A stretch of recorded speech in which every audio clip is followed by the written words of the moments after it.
Crimson_Ricky is first to the stream.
Okay, I think we are about ready to go, more or less.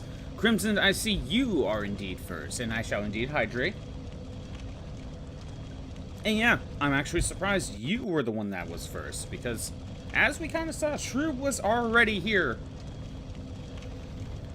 Even before I actually started stream, I saw her little avatar, but like, yeah, for some reason, nothing. Maybe she had to step away, I don't know. Or she's just here for the love of the game, I don't know. Anyway, how's everyone doing today? Caught lacking? Yeah, maybe. Probably. So, we are very close to being done. And you are at your 70th stream streak. That's insane, Crimson. May you never miss a stream, because once you do, you will fly too close to the sun, and someone's going to take your spot as most watched stream streak. May you never fly too close to the sun, Crimson. So, last time we did a lot of things. We basically finished the DLC. And now we are at the point where we can go to the final area and head to the final boss. There is... I did sell... Really, I sold like a few of my duplicate armors, but that's about it. I didn't really do anything. There is something I want to do before we go to the final boss, and I want to go back to Township. I forgot to kill the archer friend for his armor set. You have more chance that even if you fail, Tyler will probably fail earlier themselves. That is true. And may neither Shroob or Taylor fail their stream streaks, so they have a chance to take advantage once you eventually fly too close to the sun. But yeah, there's not much left. It's basically the final area and the final boss. This is either going to go one of two ways. Either we beat the final boss within the first hour, and we spend the rest of the stream just playing something else, and then Fire Emblem tomorrow. Or, well, actually, this could go three ways. The second way is, I beat the final boss, but it takes me, like, all stream to do so. Hey, Hawkhorn Dog. Where is the only answer to any question? I guess so. Because this guy has armor. Wondrously played. Lord Gwyn's blessing upon me. That beast will never take to the skies again. Kid Dracula? Possibly. It possibly Kid Dracula. Our shop needed, but no dragons to hunt. I know not if a human could even operate it.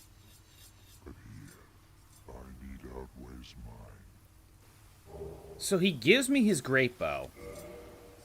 That's cool. And I guess if you want to buy any of this stuff, you can, but I don't need to. Farewell, proud human. May every honor be bestowed upon thee. But I need your armor set, so... Stop it, I say. Knock it off, dude. So this is true nature. Tortoise is in your debt, but thou givest me little choice. You perish for the good of all.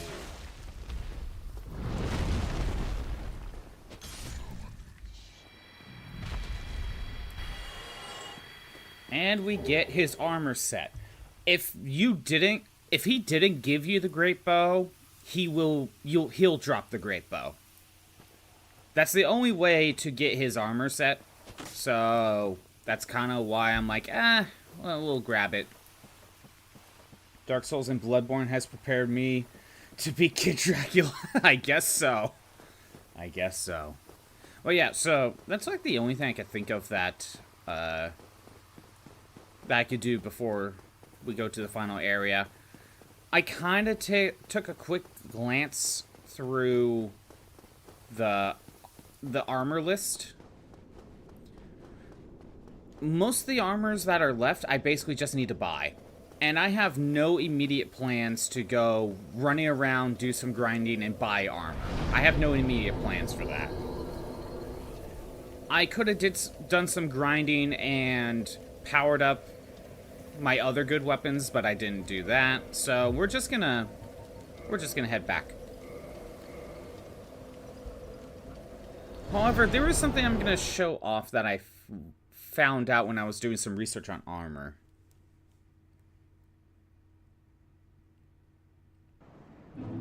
But yeah, either this is gonna go, either I'm gonna beat the final boss within, like, the hour, and we just play other things, or the final boss is gonna take me the entire stream to beat.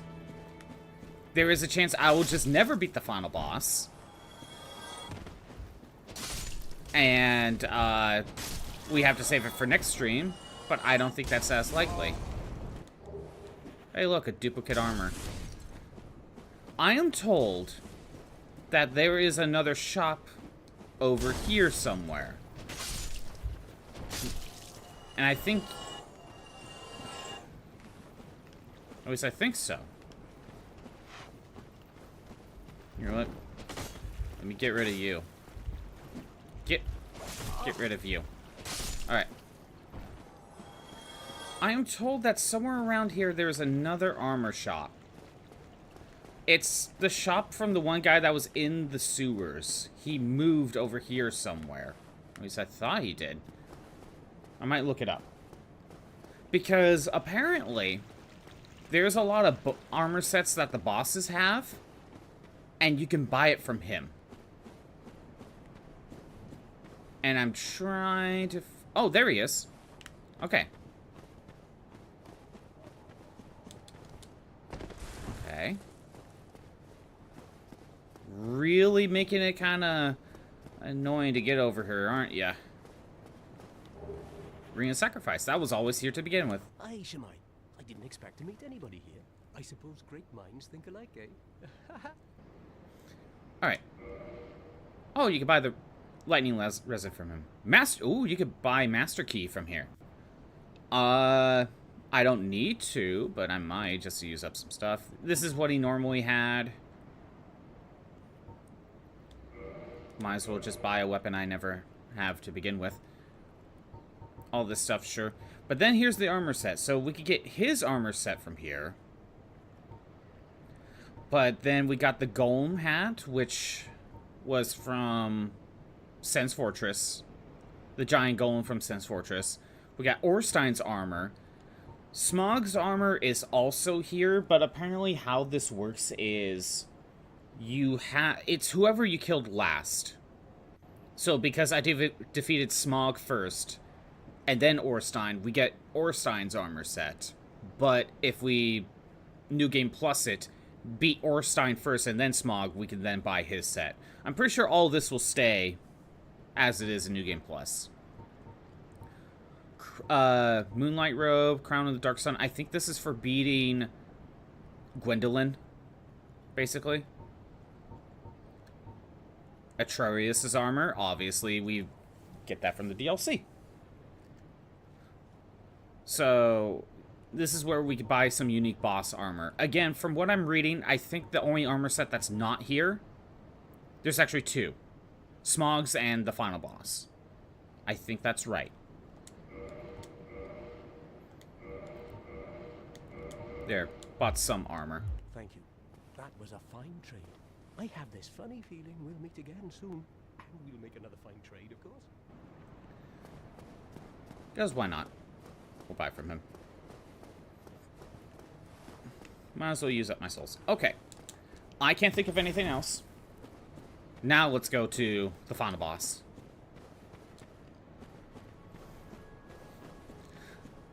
At one point I was looking up one of the armor sets. And one of the armor sets is required for going into one of the covenants. And when I was looking this up... I'm fine. Well and wide awake. Yeah, when I was looking up other covenants, I found out you get rewards for giving 10 humanity. What was it? I'm sorry. 10 humanity, 30 humanity, and then 80 humanity. So we want to... yeah, we can feed this guy are duplicate stuff. And I just got another armor piece that's duplicate. So, hold on. I guess we could have done this the entire time. I didn't realize this is how we can sell stuff. There's so much armor here. Here we go. Yeah. As you... It's not much. It's only 100 souls, but you could get... You could get rid of your duplicates over here. And the same thing with your crafting materials. Very well. Then stay still for a moment. However, so when I was looking up armor sets, I found out about another covenant. And this is one of those covenants where it's super difficult to even find. Like, you're not going to find it on your first playthrough. I was talking to Hot Corn Dog about it. It's a covenant where you have no idea it even exists without multiple playthroughs or looking it up. There we go. Now we're ready for the final area. Because apparently what you have to do is once you beat Orstein and Smaug, that's when he pops up, and you have to ignore him. Like, never talk to him. You're gonna be lurking shrew. Do what you need to do. Do what you need to do. But yeah, you have to avoid talking to this guy and just move on and do other things. I think you then have to fight the wolf, as well as maybe a few other bosses. No, wait. You have to... If I remember what Hot Corn Dog said. You beat Orstein. You meet Gwendolyn. He pops up. Never talk to him. Then you go to the wolf, so you can go to the abyss, and then beat the 4 lords. Once you do that, there will be a new character you can interact with. And you could join a covenant through him. And through that covenant, there's another armor set.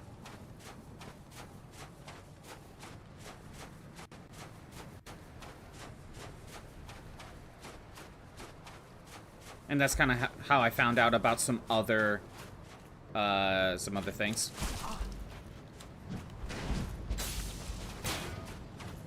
Got some more Black Knights. At this point, I don't know if my physical attack is stronger or my lightning one. So, 265 on a Black Knight. Apparently I took off my lightning one. 265 on a Black Knight. If I run into another one, I'm going to try my lightning one again. It has no scaling, so that's part of the problem. Oh, by the way, I know there is another armor set around here somewhere just for pickup. Okay.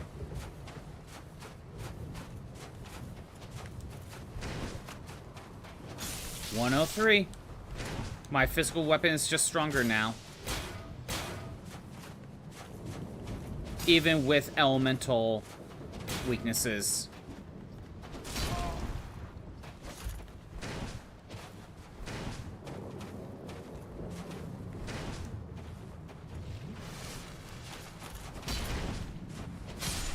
It's because the elemental weapons have no scaling.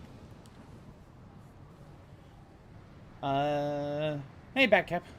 Road home, so volume currently off. Got it. Currently on mute for now. But yeah, the elemental weapons have no scaling. See if I toggle. See how my pure, my pure power weapon has a scaling of A for dex, whereas my lightning weapon has no scaling whatsoever. And honestly, I kind of feel like that's a little bit too underpowered. But I feel like it's for balancing reasons, because if it had an A rank or a B rank, which what it originally had, that would still be kind of broke. That would be probably more broken. I would say for bouncy reasons, maybe drop it down to like a C or a D rank, but still have a dex bonus. You are a wizard now. You've been telling me. I think you said, like, you don't have the spell power, but you do have 100 uses. It's like, you're gonna do chip damage, and you have plenty of uses of it. You tried the hardest to follow the challenge, but apparently Hop-Up is too strong. Oh, for the... You're talking about the raid stuff. It's weird, because the raid stuff follows a different formula. You think you would consider level and moveset whenever you do those raids. Oh, Black Knight armor. There you go.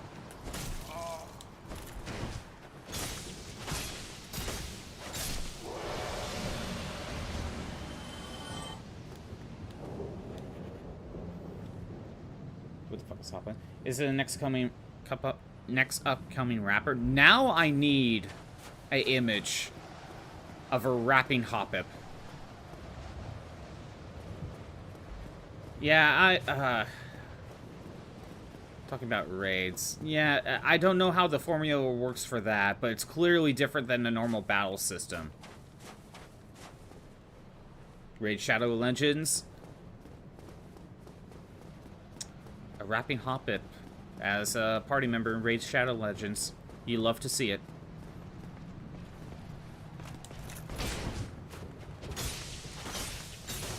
Corn Dog, what are your thoughts about the elemental weapons? I understand that they are way better early on when you have, like, no levels and anything. But at this point of the game, where even when taking advantage of potential elemental weaknesses, you're still better off just using a pure power weapon. I can kind of understand for balancing purposes, right? But I wonder if... Got these. Ooh, blue shards. I wonder if you could have gotten away with putting like a C or a D rank in Dex in this. So that way that it still has some scaling.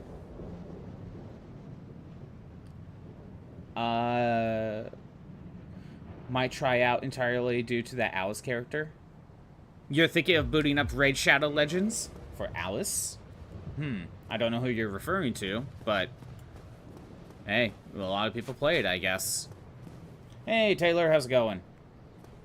So, is it the grass Pokemon beat up poison Pokemon in the raid minigame where the level was 30 above Hoppet? That's weird. Again, those auto battle things must work differently.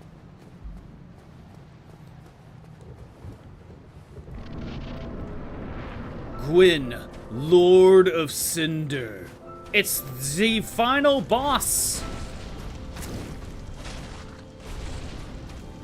Which I accidentally spoiled myself on who the final boss was.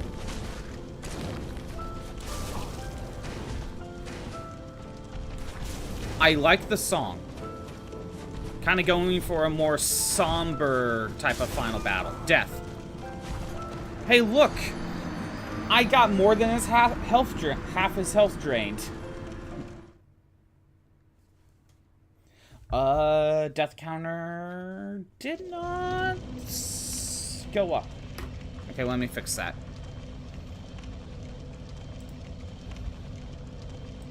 Let me fix that. There we go. I have to click on it.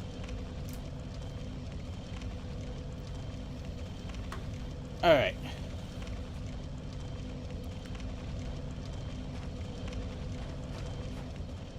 We could just go back. Like I said, that... either this is going to be done within the first hour, or this is going to take all stream. I don't think there's an in-between. Did my PNG freeze? It did freeze. Let me fix that. You know, I thought this area was going to be a lot larger, so I probably could have just finished this last time. I didn't know that. I thought there was more to this.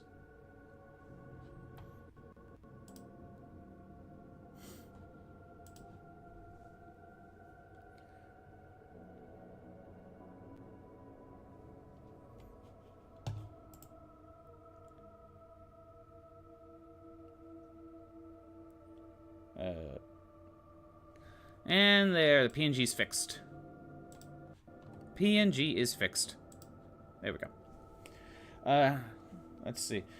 So what I think they are mostly for is an option in, let's say you have a mage for some character who uses spells and miracles. Instead of spending too much points in like intelligence or faith, you don't have to do that. Oh.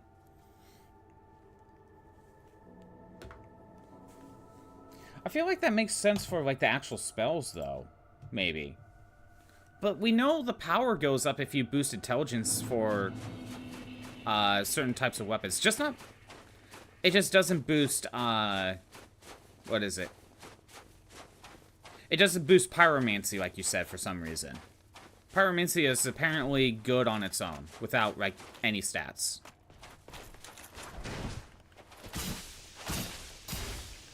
And these Black Knights are just always here. I think that's just for grinding purposes, like the demon lizard wizard things. Because before, these Black Knights were just always despawning after you kill them. But I guess while we're here, you can permanently farm these guys.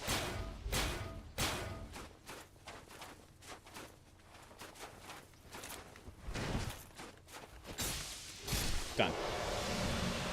And 2,000 souls per kill? Honestly, this ain't that bad.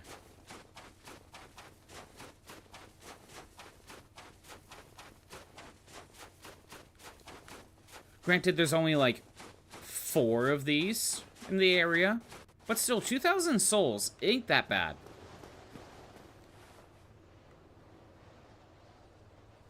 Is this supposed to be the Tower of Babel? I mean, not literally the Tower of Babel, but it kind of resembles the Tower of Babel. Originally I thought it was the Colosseum. And it could still be the Colosseum. But it kind of looks more like the Tower of Babel.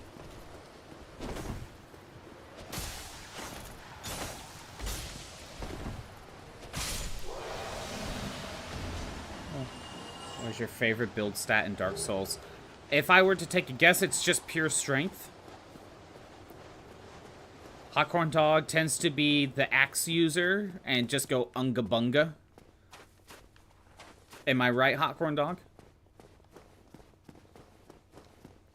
Instead of investing like 20 to 25 points just to use Moonlight Greatsword when the dagger can be used right away. Yeah, so infuse the dagger and use that as a melee option. Oh, right. The Moonlight... Okay, let me look at the Moonlight Greatsword. While we're here, Moonlight Greatsword, let's look at your stats. So I can kind of use what you're talking about as a reference. God, I have so many duplicate weapons. It's very difficult for me to sell these duplicate stuff because you can make them into different things. Sunlight Talisman, Talisman, Skull Lantern. Okay, that other way. Moonlight Greatsword, where are you? Moonlight Greatsword. Okay. So, oh, it's a intelligence boosting weapon. Interesting. But as you... Oh, okay. To use this weapon, not only do you need 16 strength and 10 dex, you also need 28 intelligence just to wield it. But it's a magic-based weapon. Honestly, it seems like bare minimum, 16 strength is kind of what you need, maybe 20, just to wield, like, everything. So I can't believe I guessed that. Claymore guy, mostly invests in strength and dex somewhat evenly. Oh, okay. I was just taking a guess. And then, okay, so... You said something about... when you can use the dagger right away. So you infuse the dagger and use that as a melee option. Okay, dagger. Let me see. Probably one of the starting ones, right? The parry dagger? I'm assuming that's what you're referring to. Yeah, it requires, like, no strength. A little bit more dex, actually. And you're saying use this as a melee option and infuse it with magic for a little while? Because if I remember correctly, magic-based weapons just kind of work like the fire and electric one, where they have no scaling. Oh, wait. This is enchanted. Enchanted Falchion. I don't know how I got this. I randomly picked it up. This is a magic-based one, but it still has the scaling. It still has the scaling, but probably more scaling on faith. Or intelligence, not faith. Interesting. Yeah, I don't know.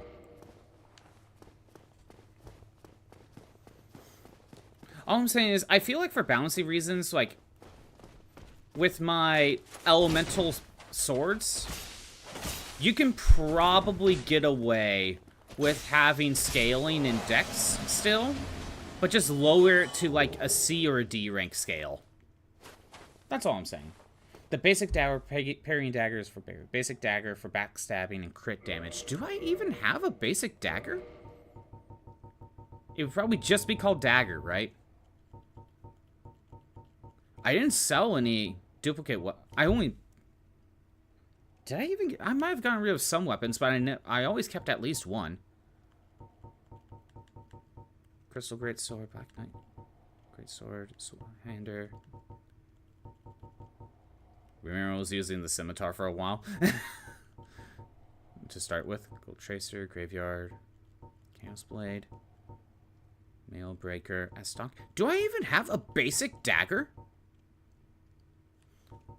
I just picked this up. How much do you need? 36 strength. Holy shit. And some dex, too. Wow. I'm not seeing a dagger. I guess I might not have a dagger. Huh. Yeah, apparently I don't have a regular dagger. That's interesting.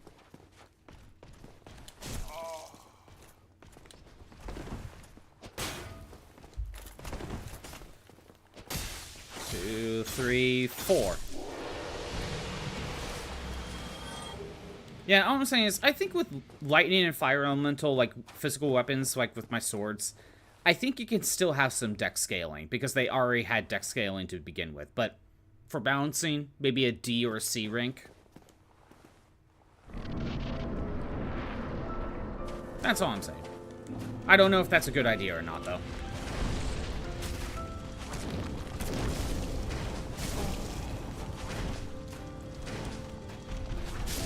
And dead. I tried healing, he took advantage of it.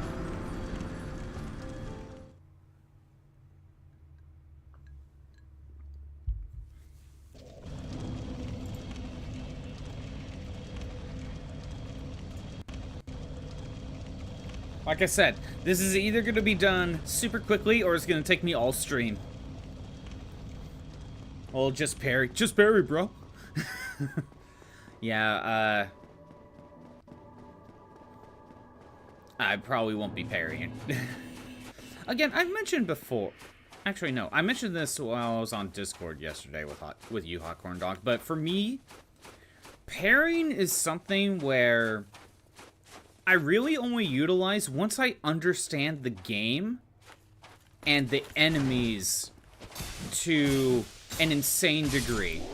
I basically need to play the game enough for me to start getting used to the gameplay, to start learning how to parry.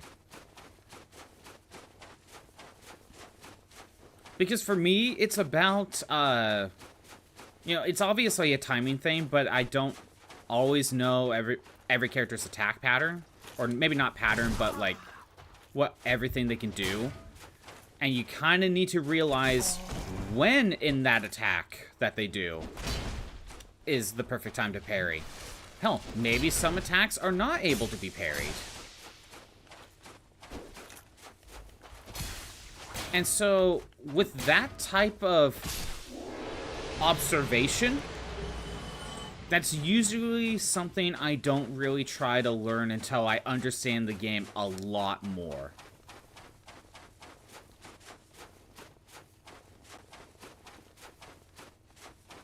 Oh, Backcap, your volume's been off the entire time. I see.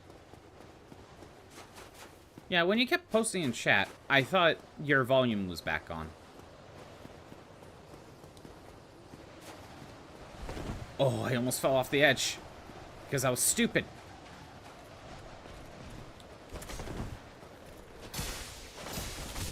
And for reference, you know, I was playing Dissidia, right? And I put a lot of hours in Dissidia.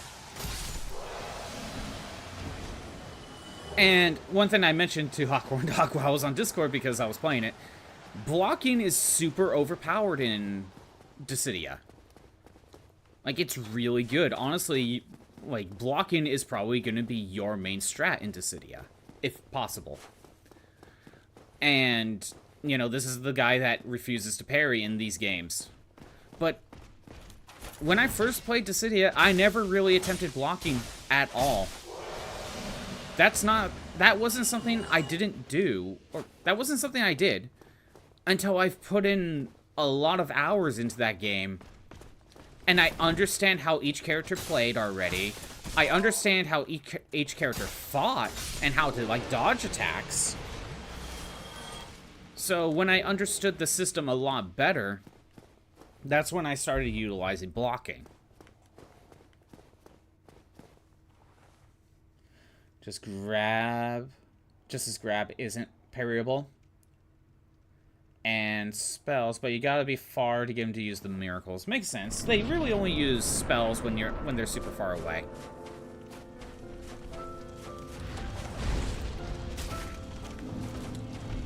That's his grab. Oh my god. Okay, death. I tried dodge rolling, but I was staggered. I couldn't dodge roll away in the middle of that combo. Doing alright. Just trying to work out which RE game you should play next before 9 comes out. What are your options? What are your choices?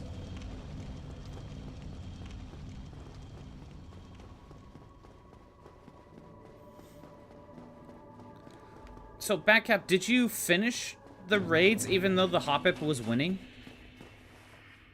You have all of them? I understand you have all of them, but what games are you leaning towards right now?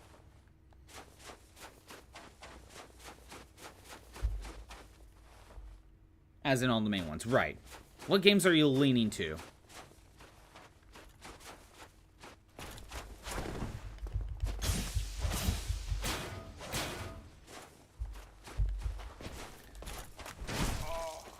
Also, are we just okay. Are we talking just pure casual? Or are you wanting to, like, get some, like, achievements done? Or if not achievements, just challenges, like hard modes. One of the classic ones, original 1, 2, or 3, kind of feel like your mood right now? Okay. I always at this point is the game's fault. Maybe if I was wearing a different armor set Backcap, I wouldn't take staggered so much. But yeah, I was being wombo comboed there.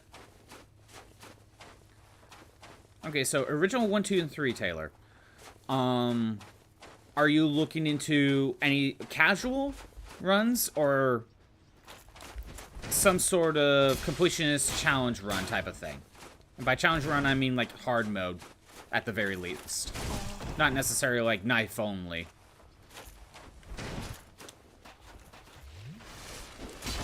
Oh my god.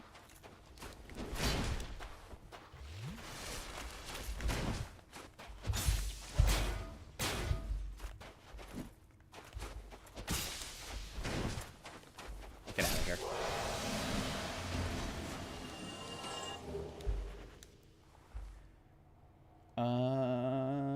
Okay. Just casually, still haven't thought of a good challenge run for it yet. Maybe if you have hard unlocked, you might do that though. Okay, so if you already have a harder difficulty unlocked, you may do that. I can roll die for you, Taylor, if you want. If you don't care, I could just roll die. If you use low level Pokemon in raids, they're weak to and somehow kill grunt Pokemon, not your fault. Is it possible to do the raids, but just never send out the Hoppip? Basically, only send out Glaceon to actually do the Gruntmons. Like, you have to take the Hoppips in, but you never send them out to fight.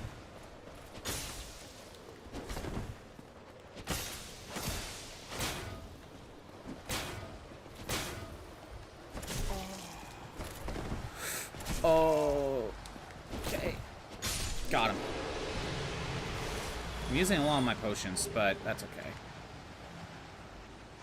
Anyone else since you play RE3? Gonna go for that one? Alright. And considering that original RE3 is way different than remake RE3 in the sense that, you know, it actually has the split pathways. It only lets you use Glaceon if the Hoppip battles are... If the Hoppips battles at least one Pokemon. So are you saying they have to at least get one... The Hoppips have to at least get one win in? Or one fight in? Or...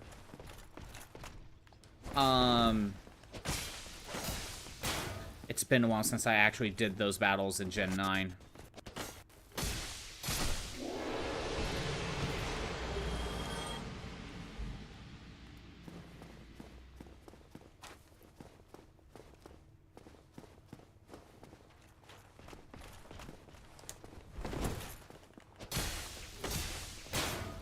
Again, it's a 4-hit KO, but once he puts up his shield...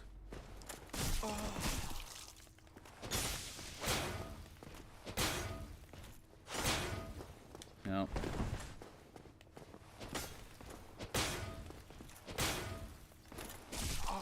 Damn it. Death.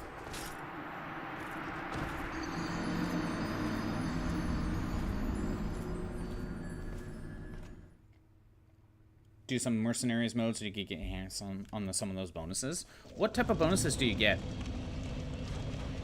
when you win in RE3? They need to battle to be taken out. So if they kill a Pokemon when you're trying to kill them, game's fault for making it that easy. I guess so.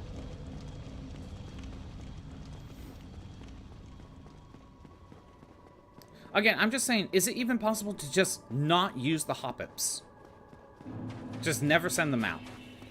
Or is there like some mechanic where it's like, no, you gotta at least send out each of your Pokemon all the time because of cooldown reasons or something? I genuinely don't remember how these work. It's been too long.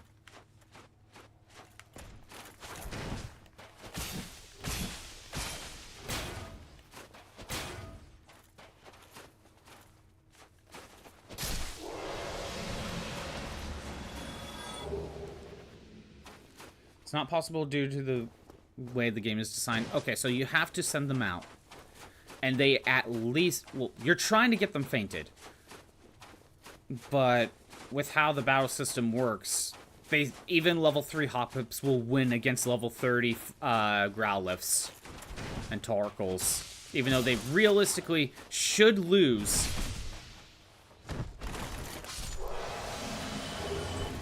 Butt stab.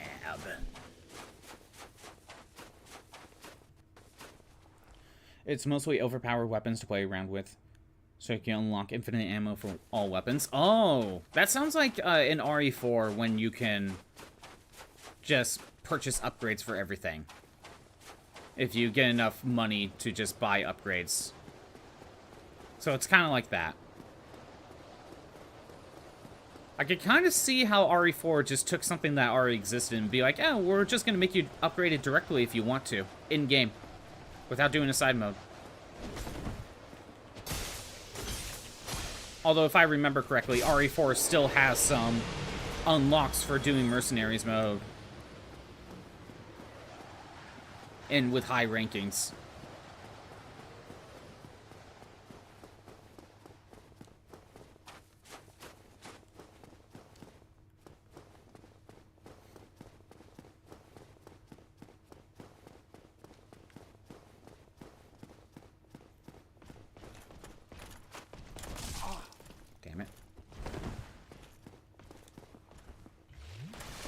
I was gonna say, he's gonna take advantage of that.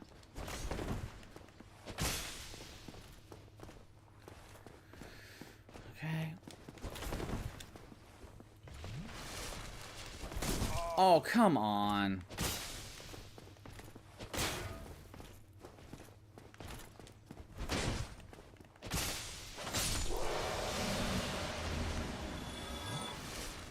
Okay, probably didn't. Well, probably a good idea to do it anyway.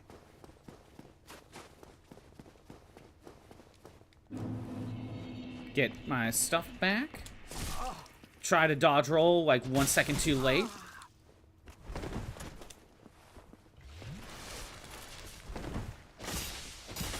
Oh, my weapon needs to be fixed. Well, I was gonna say, let's turn around. However, I bought this at the very beginning of the game. Might as well fix my sword. I bought one at the very beginning of the game, never used it. Might as well use it now. So that way I don't have to do the run back.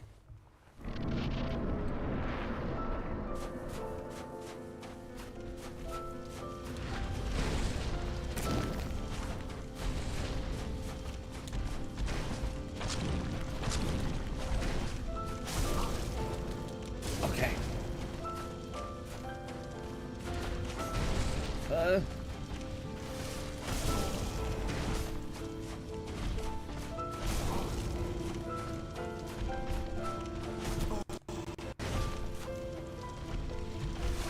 Ow. And there's the combo that stuns me. Okay, death.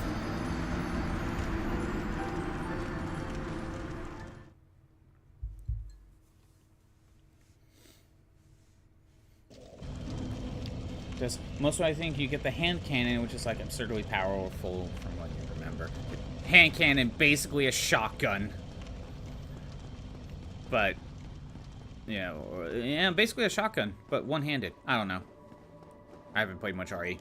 Actually, no, I haven't played any RE. But I do own 5 and 6. I did pick those up. Sadly, I think 6 I bought PS3. I think I bought 6 PS3. Yeah, it was PS3. I could have bought 6 360 as well, but I'm like, nah, I just bought 6. Literally, I bought it the same day.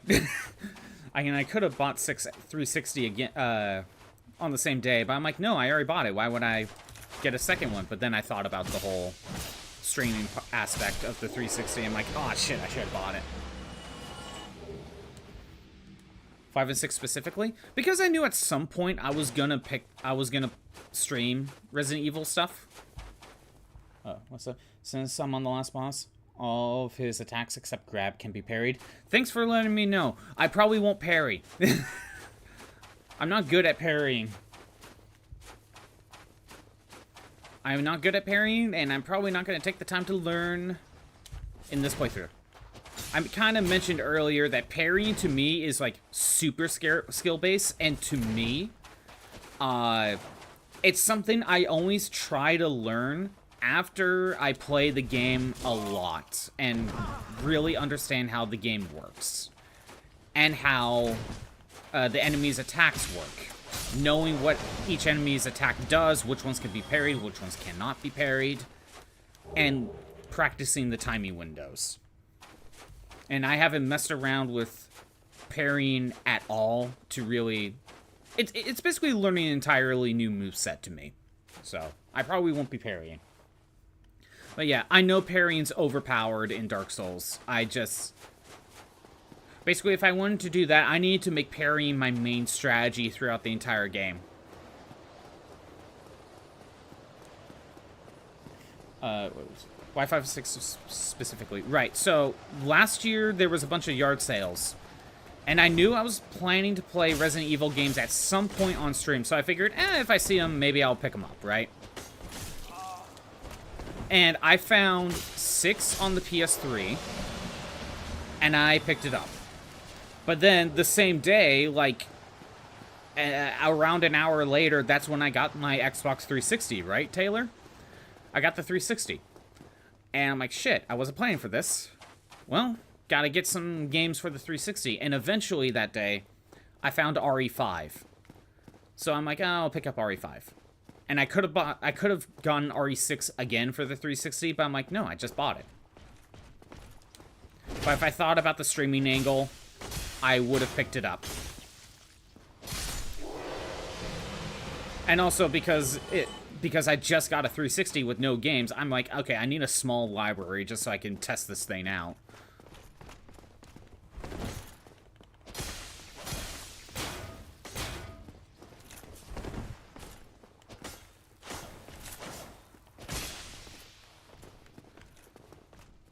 Come on.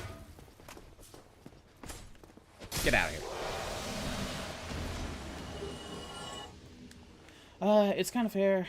Most of his attacks are fast, but about it being skill-based isn't related to it personally. Just killed him by mashing parry. Not proud, but it is what it is. Maybe I just have the mindset that it's about skill and not necessarily... Because I think for me, every time I try to just button mash a skill like parry, it never works out for me. Whenever someone says, oh, just button mash and it'll work, it just never works out for me. So to me, I just have to make it like a skill-based thing.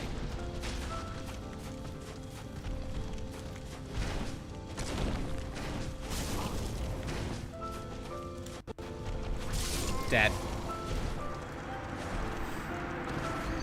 Of course, I try to heal, he takes advantage of it.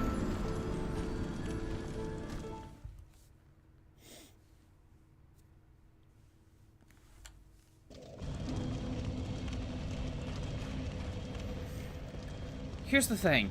On my first attempt, you know, again, it's funny. First attempt, I get his HP under half. And now I can only get like 1 or 2 hits in before he kills me. It's pretty easy to parry with a parry dagger. If you remember correctly, you have the biggest frames for parry. Oh. So instead of using a shield, go for the parry dagger. By the way, P-chan.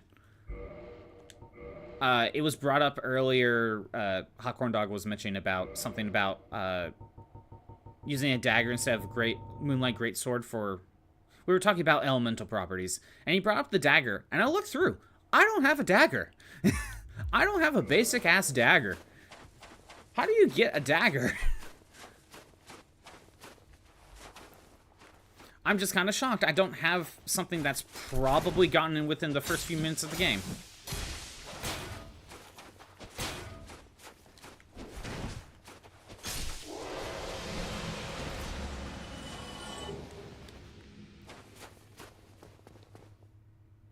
Either buckler or parry dagger. You know, I tried the buckler for one boss, I think, or something, and it still wasn't working out for me. You got literally parry dagger, not the standard one. No, I'm just talking about just the regular ass dagger. I don't even have a regular dagger, which is surprising to me. Butt stab.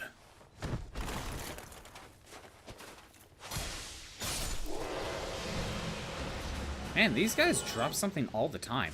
This is a way better way to get red tantanite chunks. Well, you're likely to get other things, but, you know, at least it feels like they're always dropping something. But yeah, for me, I feel like it's a moveset technique that I need to be practicing throughout the entire game for parrying. It was like that for me with Bloodborne 2. Where I just never really used the parry. Now, to be fair, I'm gonna give excuses for myself, but I used the Kirk hammer. And if I wanted to use the gun, I had to undo the Kirk hammer, and that takes a little, you know, it takes a few animations to undo the Kirk hammer. By the way, P-chan, out of the Soulsborne games, the only other one I played was Bloodborne. And Kingdom Hearts 1 Level 1 Proud Mode. I did that one first. It trained me for Bloodborne.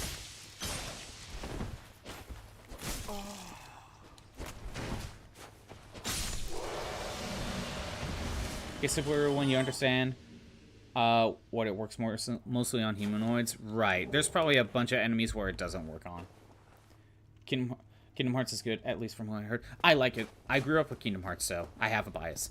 But, no joke, if you do a level 1 run of Kingdom Hearts 1, it's basically a Dark Souls game.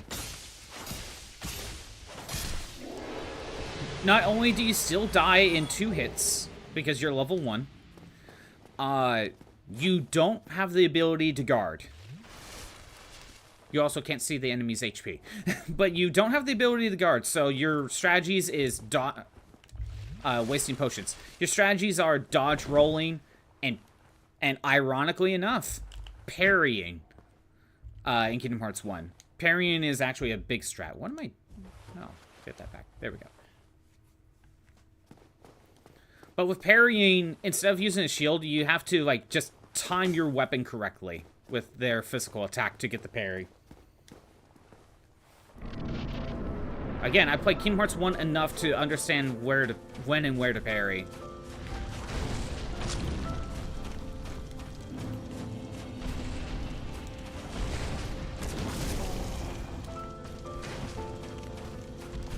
Oh, come on.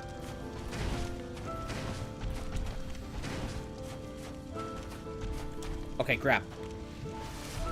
Damn it! You see what I mean? Death.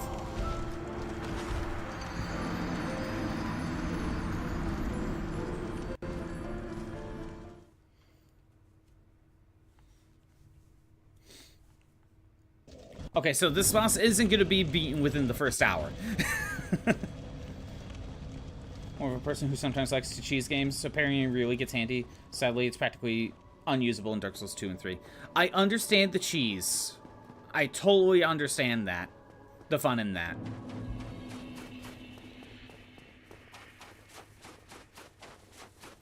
I totally understand the idea of cheesing a boss. It's a lot of fun.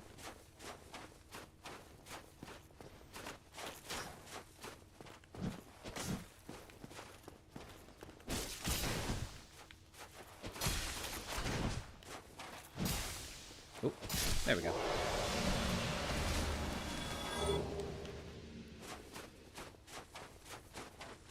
Okay, so... Oh, I should have gone to Ash Lake and see if Onion Knight was there. Because I did the other... I did the one where I got his ring, so I actually don't know if he's there.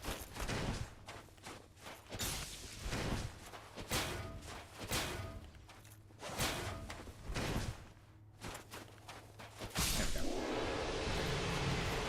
Man, they always drop something.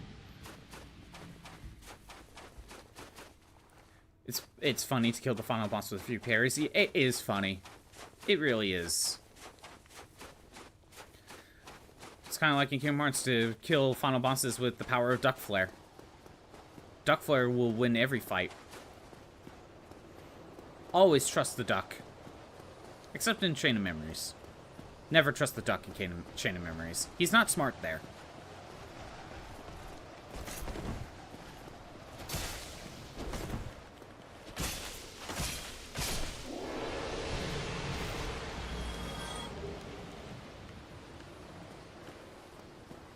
Yeah, I totally understand the cheese. But yeah, I've only played Bloodborne and this out of the actual Soulsborne stuff. I plan to do 2. I won't say relatively soon, but sometime this year. Dark Souls 3 at some point after that. Don't know when. Again, it's a lot of I don't know when because I play a variety of games. So I jump around a lot.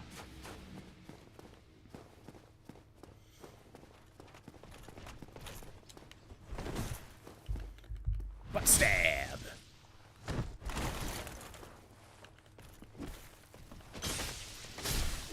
Okay.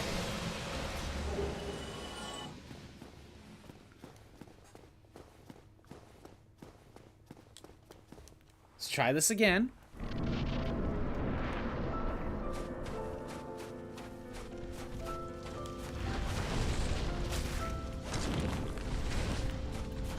Ow.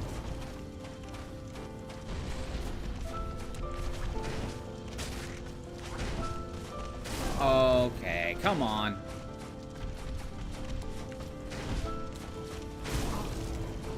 Okay. One thing I'm noticing. Just never heal. Oh, come on. Oh! Oh my god. Take my chance.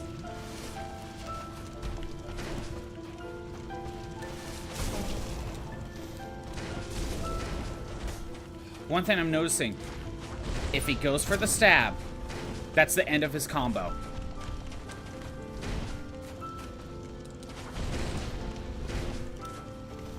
Going for the heal. Okay. Dead. Okay. I'm noticing if he goes for the stab, that's the end of his combo. Just get behind the pillar to heal. Oh, that's a good idea.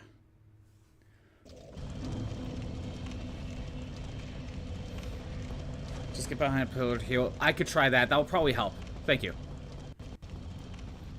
Sometimes I don't think about stuff like that, but that does feel obvious.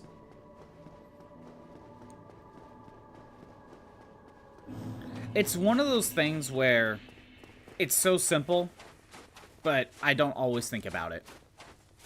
You're like, yeah, he doesn't really have any, like, widespread attacks or AoE, so just get a pillar in between you two.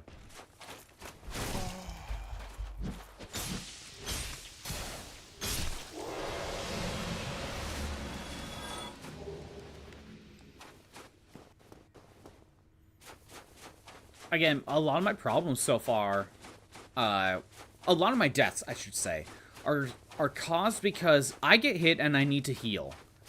But then as I'm healing, I get hit again.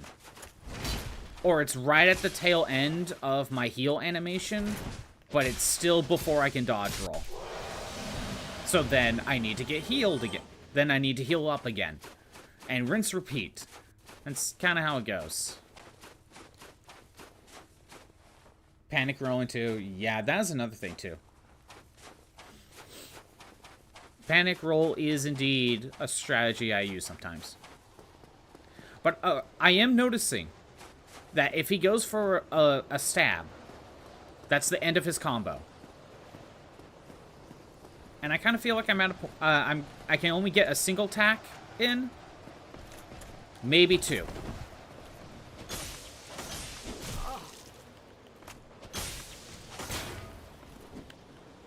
Damn it, death. I think I accidentally went for the kick. Probably would have won if it wasn't that. If you're not being brain dead, you get enough time to heal after his jump attack, so you could probably run and bait him for when to get a window. That's also another idea. Yeah, manipulating him to go for the jump attack might be the better strategy, but it depends on how, if he constantly chases me down. Because I do notice if he goes for the jump attack, I can get 2 hits in. I think I could guarantee 2 hits before he goes for an attack. Then I have to dodge roll again.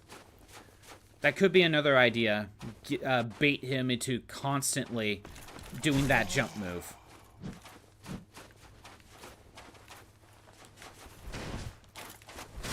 Oh, come on.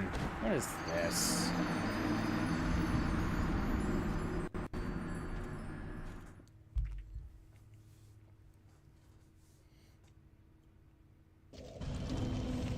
If I hate healing Dark Souls 1, I'll love it in Dark Souls 2. Oh, fantastic. I can't wait to see that.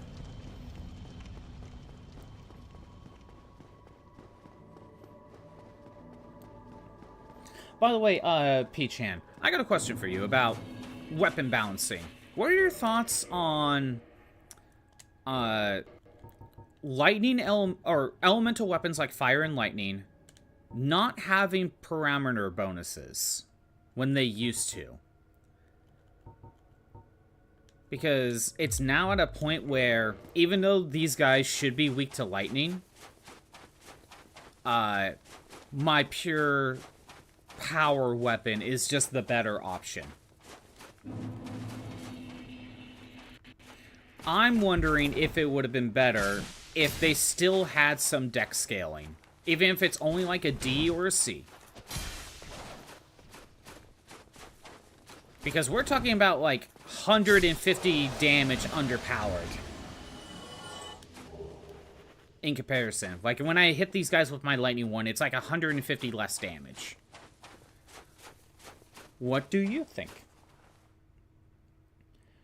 The famous adaptability in Dark Souls 2? You gotta head out, Backcap. Have a good rest of your day. Thanks for stopping by. Good luck on that Glaceon challenge.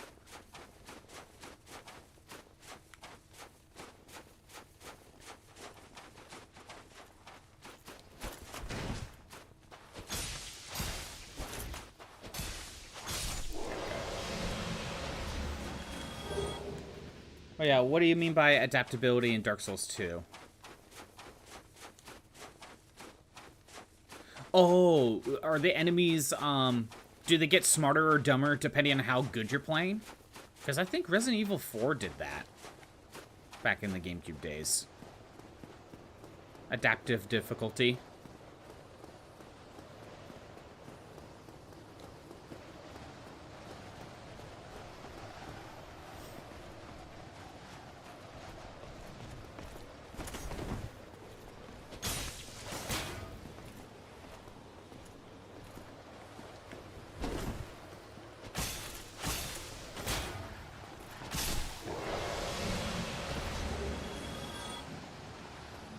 Adaptability is for losers and wimps. Just play 6 with 6 adaptability. In Dark Souls 2, there's a funny stat named adaptability. It's related to how fast you can drink Estus Flask or how many iframes you get by rolling. Oh. I like the sound of that. That sounds like a good stat to have if you ask me. It's just, like, if I were to look at my build, I would do a little bit of vitality, a little bit of endurance, pick the weapon strength growth that I'm going in this case, Dex, and then have a lot more in adaptability, so that way I'm not standing there drinking a potion.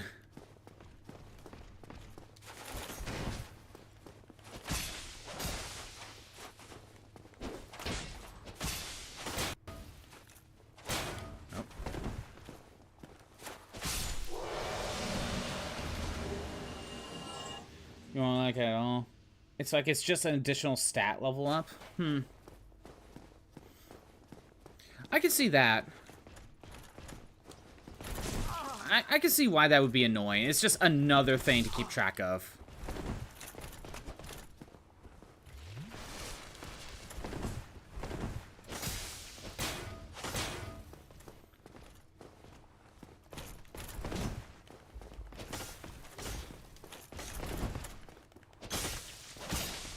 Because let's be honest, right now, HP, Vitality and Endurance are mandatory stats to boost at least to some amount. And then from there, you pick whatever stat you're trying to boost. Like, depending on what weapons you're trying to go into. From there.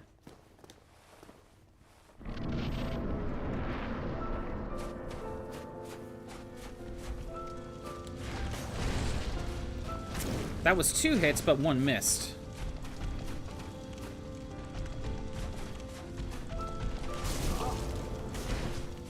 Okay.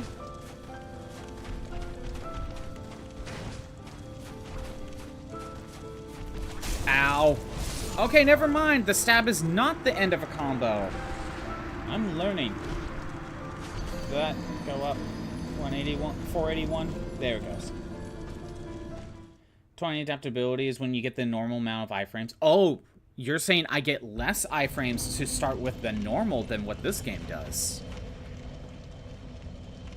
It goes up to 25. Oh, so there's a stat cap at 25. Okay.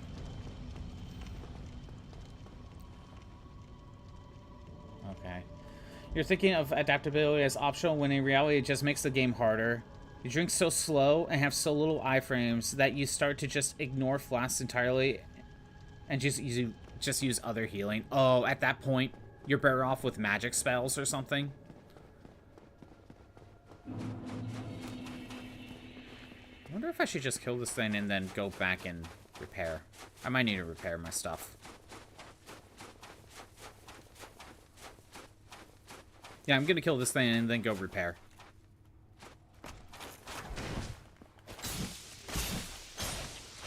There we go. Yeah, let's go repair stuff. Yeah, it is just another stat point to worry about. I can see why that would be kind of annoying. They adding healing rocks. Crush them and you heal slowly. Oh! So there's healing rocks that give regen and it's a consumable item?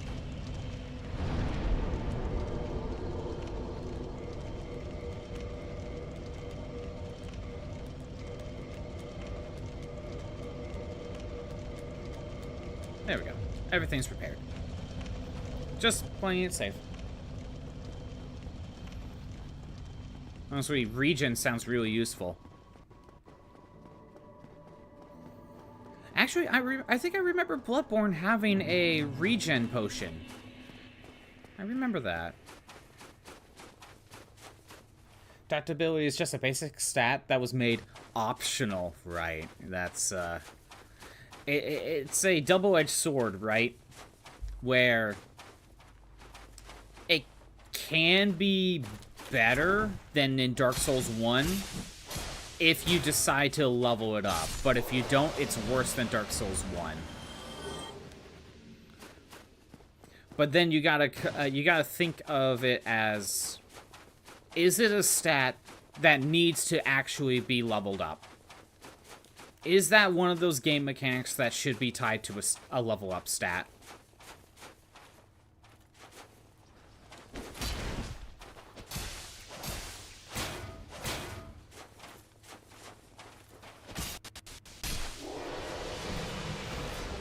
Maybe I should.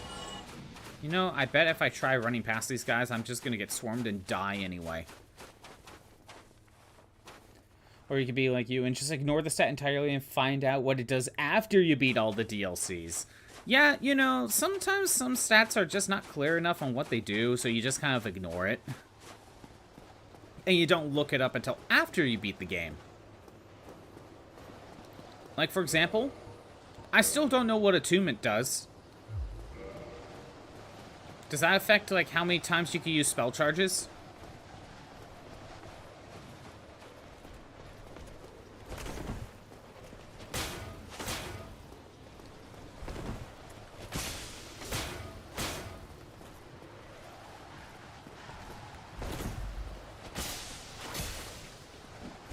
Come on, I didn't want to go for the kick. There we go.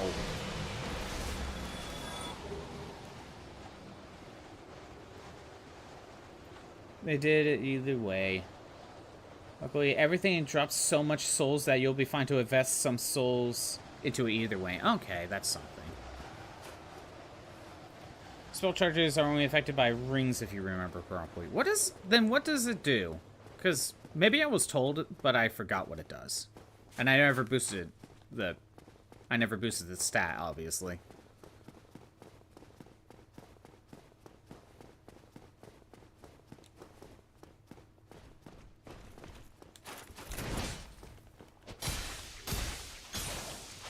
Oh, come on. There we go. You know, I could take a lot of this stuff and sell it. Like the shards and the weapons.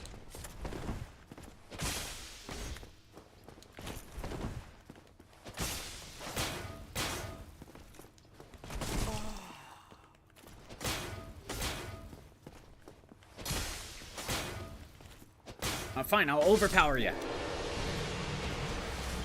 Alright.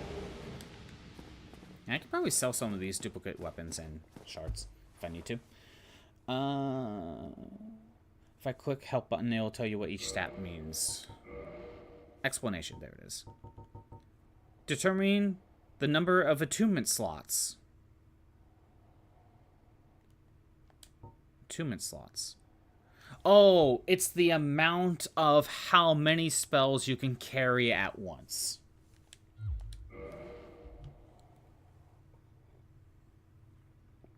So it's not spell charges, it's how many spells can you hold at a time.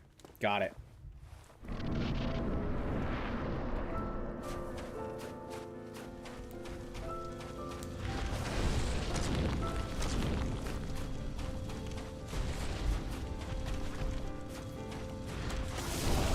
I got him to do the lunge move, but it was a different one. Oh my god.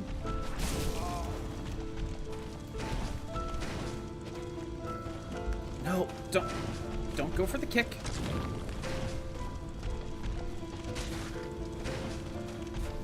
You know what? Keep going for the grab. Keep doing that.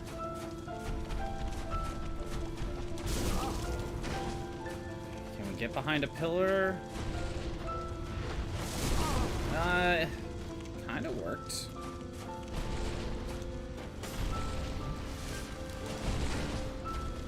Again, it kind of worked.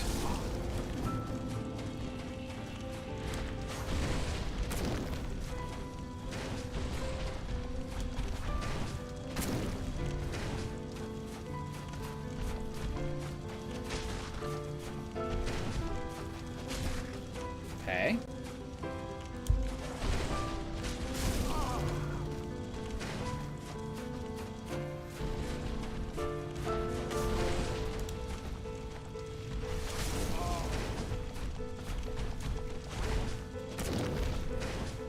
Oh, come on.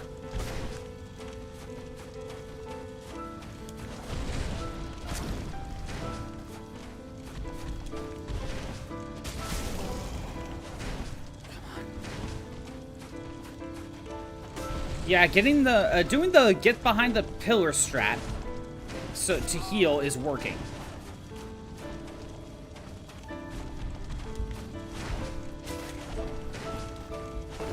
Oh my god. Okay.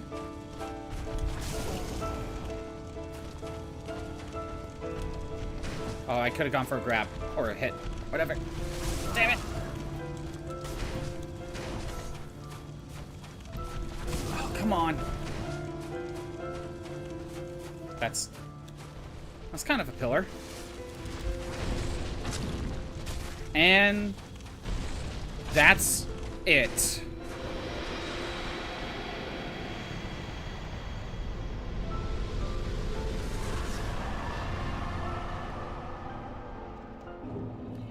Soul of Gwyn, Lord of Cinder.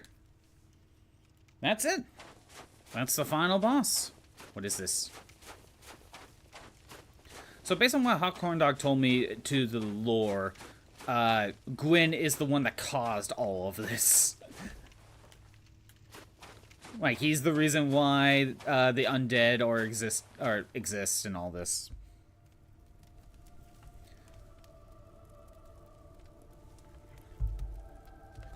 I guess I chose to light the flame.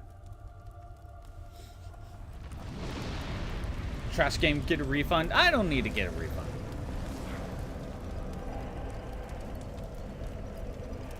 It only, you know, so easy that I died 481 times just for fun. It's that easy of a game. It was not a skill issue. It was just, I felt like dying that many times.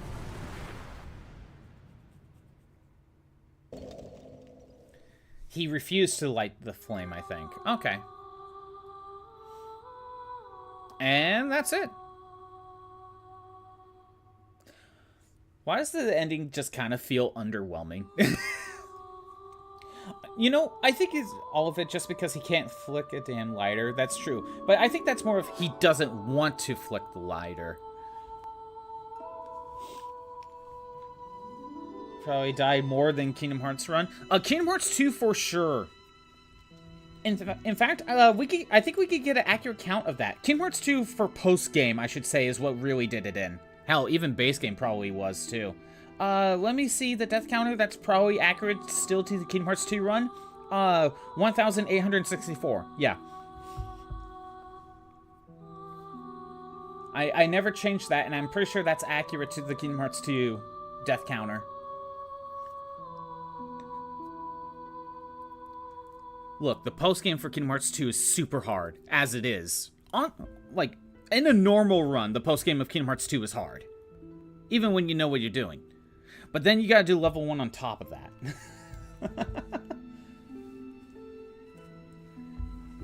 Well, that was Dark Souls. And I'm told we go straight into New Game Plus, which we will not be doing. And that was easier. All this prep for the Kid Dracula. Yeah, basically. So, we're done with Dark Souls, but we still got some time to kill. So, if all you came here was for Dark Souls, I thank you for stopping by. At some point, we will do more Dark Souls. We'll do Dark Souls 2. I don't know when, though. Maybe sometime after Mega Man Star Force Collection comes out. At the earliest, but we'll see when. That's still a, we don't know. For the rest of the stream, we're gonna find something else to do. Right now, Kid Dracula's on the table. Miku stream? Maybe not a pure Miku stream, Crimson. Dark Souls 2 is another kind of torture. Eventually, we'll get to that. We'll eventually get to Dark Souls 2. I don't know if we'll do pure Miku, Crimson. But maybe we can spend a little bit of time playing some Miku. Right now, Kid Dracula's on the table. Starting tomorrow, Hot Corn Dog did the challenge run redeem. So starting tomorrow, we are playing Fire Emblem 6 without being able to use promoted units. That is what we're doing starting tomorrow. To find hidden walls in Dark Souls 2, you got click X on the walls, not smack them. Is there even a prompt? Or do you just need to randomly hit X? Dark Souls 2 is better than 1. 3 is an entire mountain, though. That's in the trilogy. You know, at the very least, I'm hearing 3 is probably the best out of them. That seems to be consistent. This game used motion capture? Holy shit. No, I enjoyed this game. No, just hit X. No prompt. You just need to do it randomly. Okay. I see. Yeah, no, I did enjoy this game. Just as much as I enjoyed Bloodborne. But I think in this game, though, because it's so... Like, there's nothing in the game that's really telling you anything about the plot. The ending just kind of feels like it happens.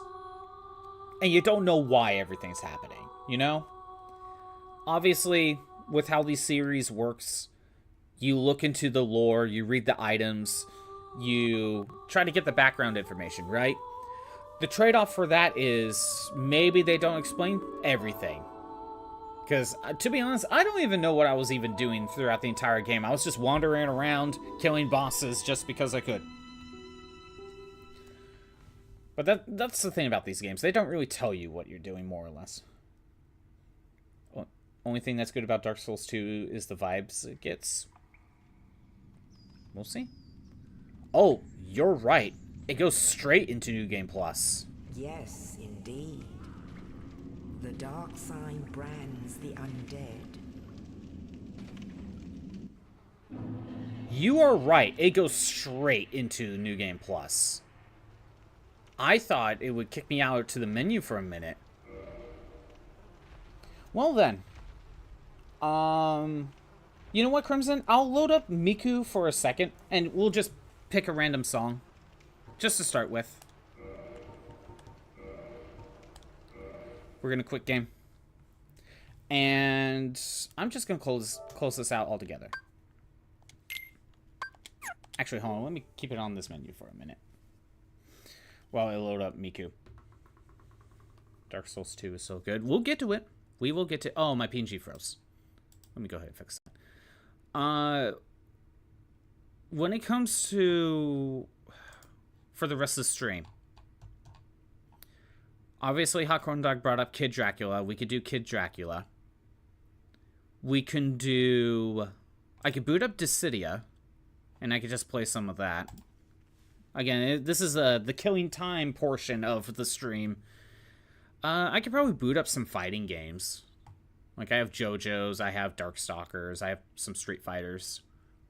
Just to boot something up and kill time with. Blaze Blue actually is another one I could probably boot up. Although we'll see if my computer can even handle all that. That's always a factor. I have Blaze Blue through Steam. Let's get Miku going. Well, at least play one song until we figure things out.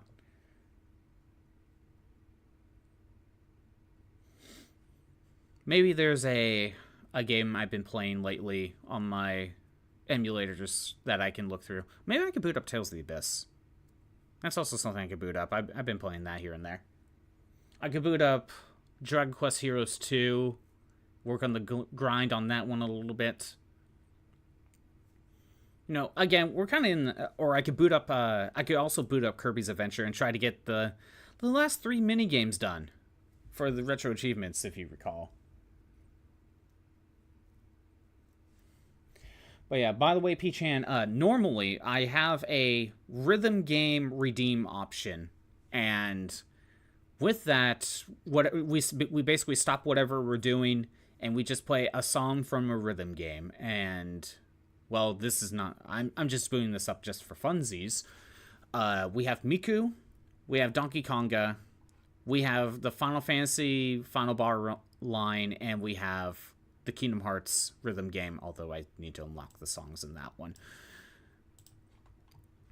Yeah, if those are redeemed, we just kind of stop what we're doing and then boot this up.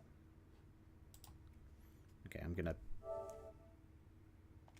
at least turn that off.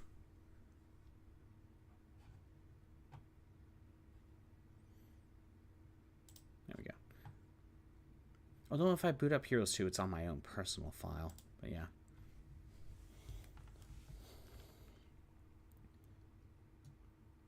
Thought you knew, no ballin' games. I could some niche games here. Which ones specifically? We have the download screen and show the progress on me downloading Fortnite. Yeah, I would have to re-download that game. That is true. If I was going to do Fortnite Hot Corn Dog, I would have to re-download it. Because I had to make room for Final Fantasy 14.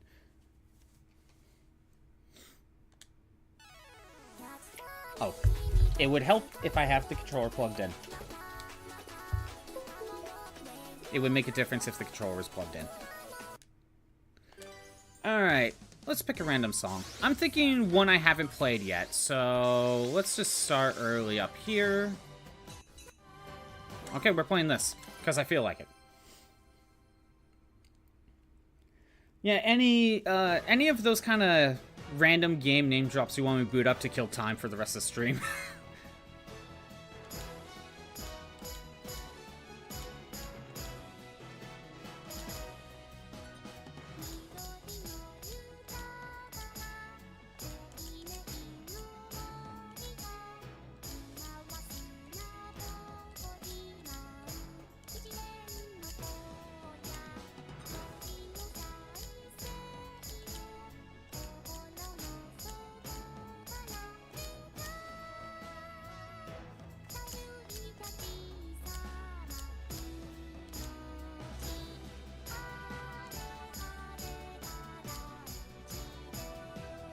At one point, I treated Samurai Warriors as one of those one-off games, but I've actually completed it, so I don't need to boot it up.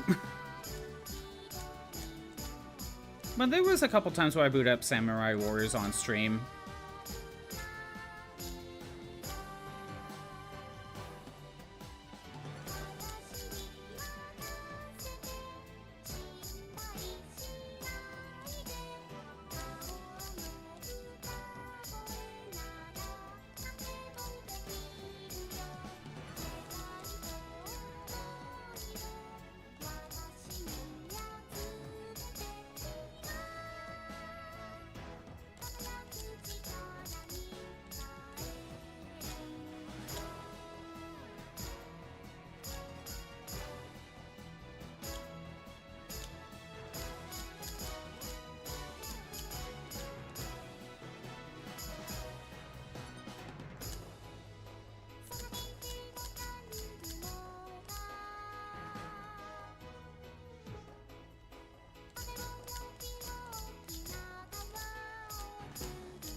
kind of hard to look at chat when I'm playing a rhythm game, to be honest.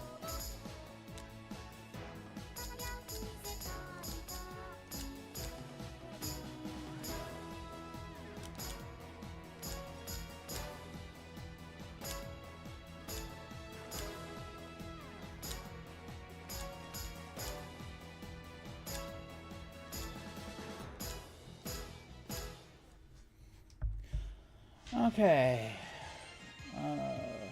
Like this Miku beat game, literally the first time seeing it. Yeah, it's just a rhythm game, you know? It's just kind of fun to boot up. Again, that's why I had the rhythm game redeem. We just kind of stop what we're doing and just play a random song. And most of the time, it's Miku. Most of the time, it's Miku.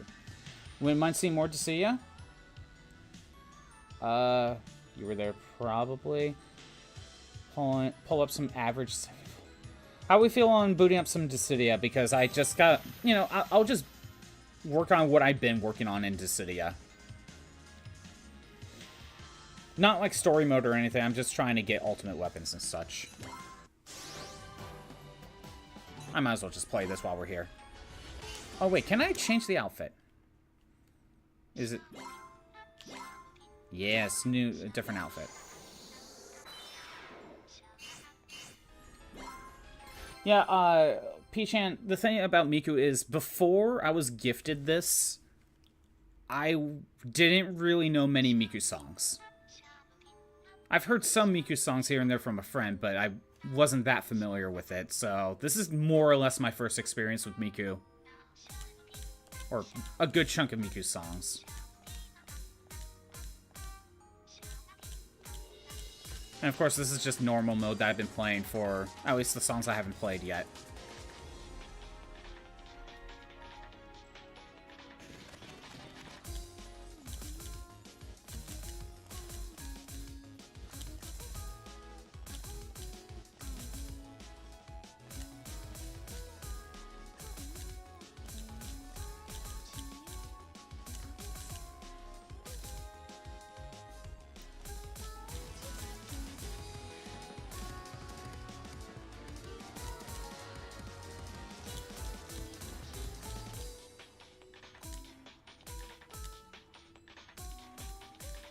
So yeah, P-chan, the thing about this game is, the game automatically gives you all of the songs to work with.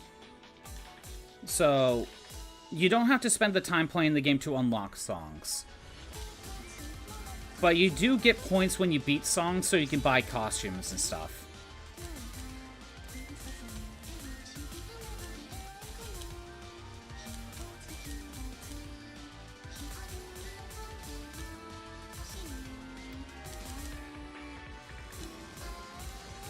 Whereas with the Final Fantasy and Kingdom Hearts ones, you do have to basically go through the story mode and unlock all the songs, so there's a difference there.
Ah. Got confused there.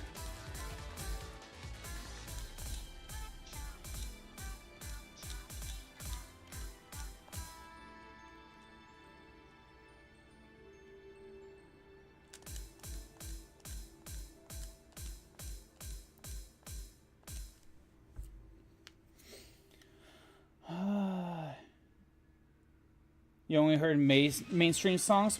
Yeah, it was kind of like that, more or less. Like, most of the songs I knew from Miku were the ones that I heard were from basically like about 15 years ago. So like, I heard. Let me try to figure out which ones I heard before. I heard Popipo. This was one that was played a lot back in the day. There was. You know what? I feel like there was another one that I heard. It was I think I heard this one. I think I've heard this one.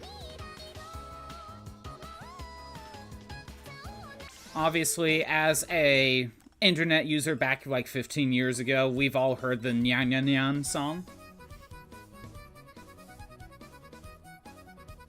Love how the death counter is still about the Miku game. Yeah, I'm gonna have to change that. I feel like there was another one I've heard.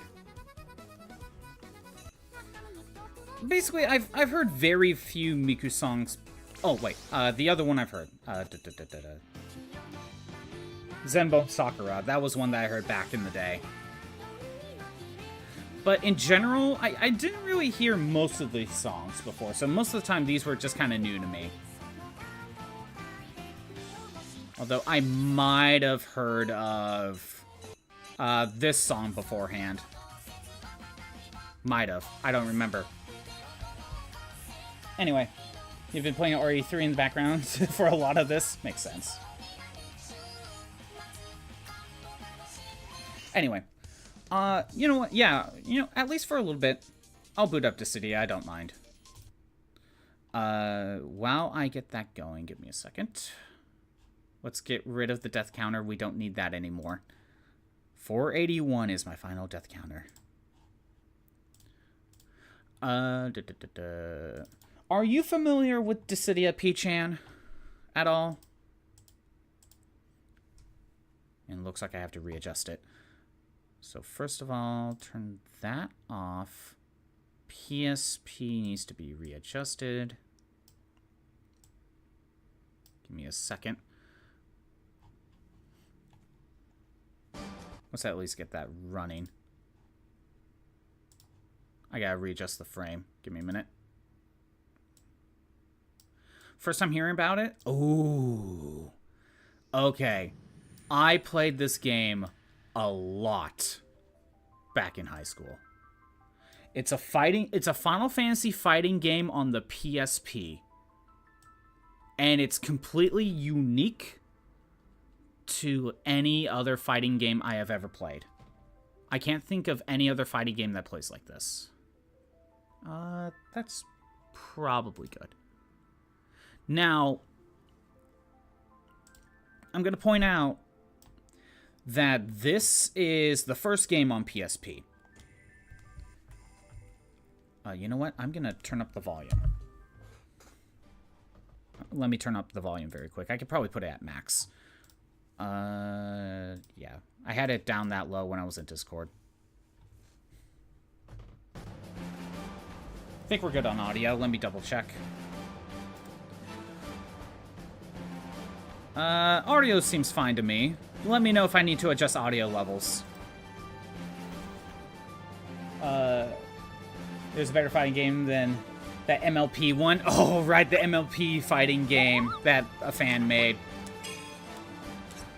So, P-chan, this is a Final Fantasy crossover fighting game. By the way, this is the first game on PSP. I'm just letting you know now. If you ever do pick up one, Dissidia, just get the second game. There is no reason to pick up the first game anymore. Short answer, second game has more characters and all the story stuff from the first game. For what I'm doing, I'm going to Duel Colosseum. I am currently working on Kuja. By the way, if you're not familiar with Final Fantasy, in the first, or just in general, this is a crossover fighting game. In the first game, it takes one hero and one villain per game. So you got Warrior of Light, which is kind of a combination of all 6 of the classes. Kind of OG character.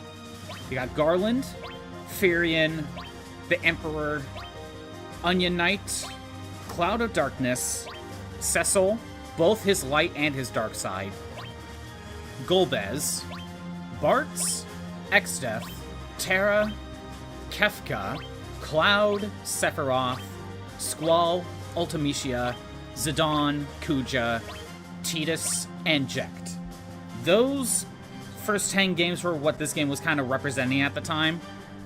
Shantoto and Gabaronth are pretty much treated as bonus characters. The second game adds like a good, I don't know, 8 to 10 new characters. And a lot of them are like, oh, we got Prish as well in 11, we got Vaughn from 12, we got Lightning from 13, some other characters. Oh, you have played. Always like the visuals and the fact that it's a JRPG. I know, I love it that way. I thought you said you haven't played. So yeah, right now in Dissidia, I'm working on Kuja. I've maxed out all the abilities that I really care to. Like I said, all that I really care about. So, what my goal is right now, I'm trying to get Kuja's ultimate weapon. And if I go to the shop, to get Kuja's ultimate weapon, I need one more God of Destruction and Resilience Orbs. God of Destruction we're gonna try to get in this mode that I chose. To get God of Destructions, we can either find it in a random treasure chest, or we can exchange it for 4 Mega Elixirs, and I already have one.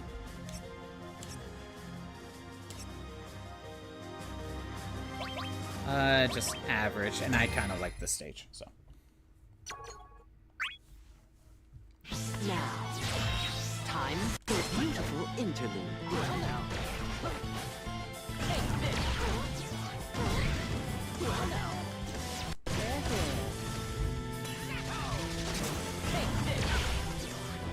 So, again, just in case you are not familiar, this game has 2 types of attacks. Brave attacks that only affect the number that's by your icon, and HP attacks, which deal just as much damage as your Brave currently is. Ooh. I think I lucked out there.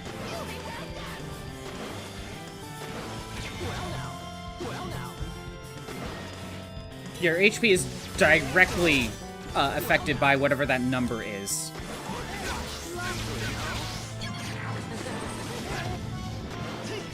He went for HP. Okay. That wasn't bad at all. Don't finish this. You're not getting away.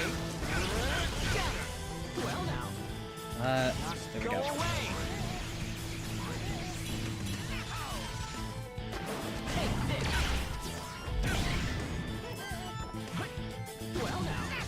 And let's go for another one.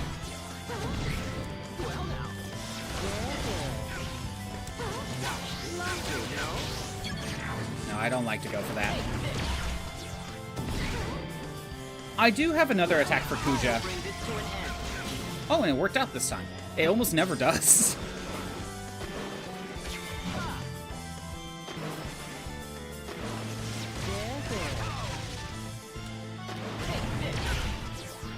And dead.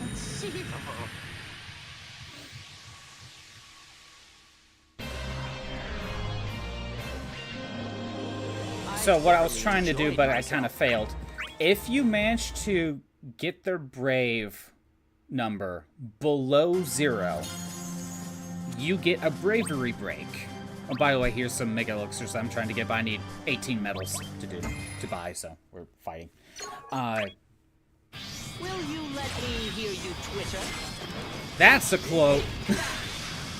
That's a quote. That's for sure. Will you let me hear you twitter? If you get it below 0, then you see that Brave number that's in between the HP bars? That, you get that number added onto your Brave count.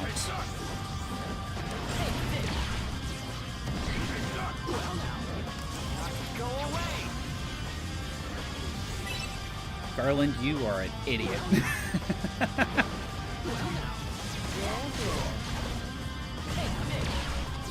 Now, other characters have what is called an HP to Brave attack.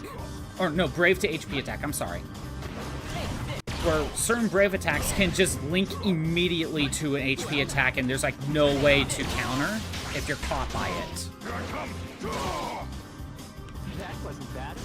Go away! Sadly, Kuja doesn't have one of those moves.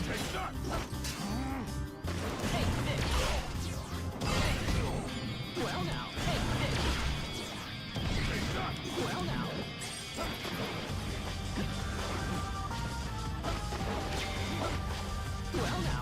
Well now.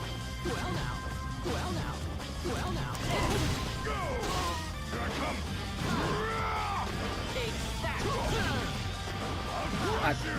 Ouch. I might die. Going for my super.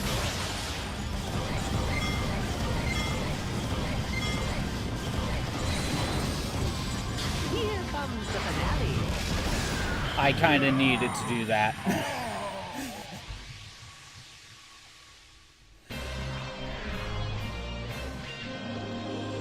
Not what you expected. But yeah, if you are interested in Dissidia, I would highly recommend the second game on PSP that's called Duodecim. Again, it basically has everything in here plus more characters and some rebalancing, like assists.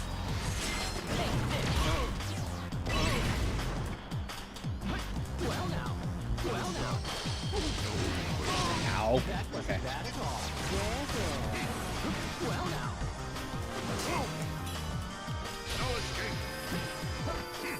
Damn, it's too far away.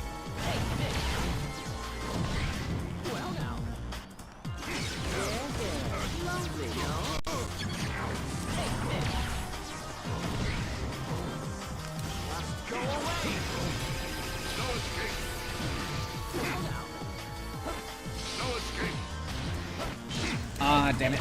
But I got him anyway.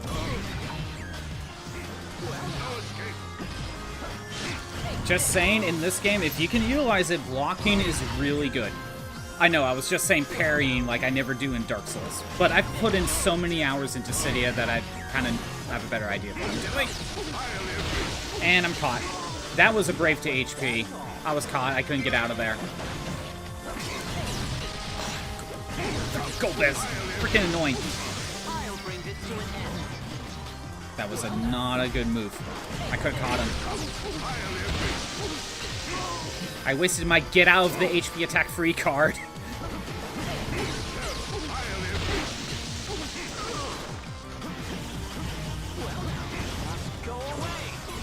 I got him? Yeah, we'll keep it.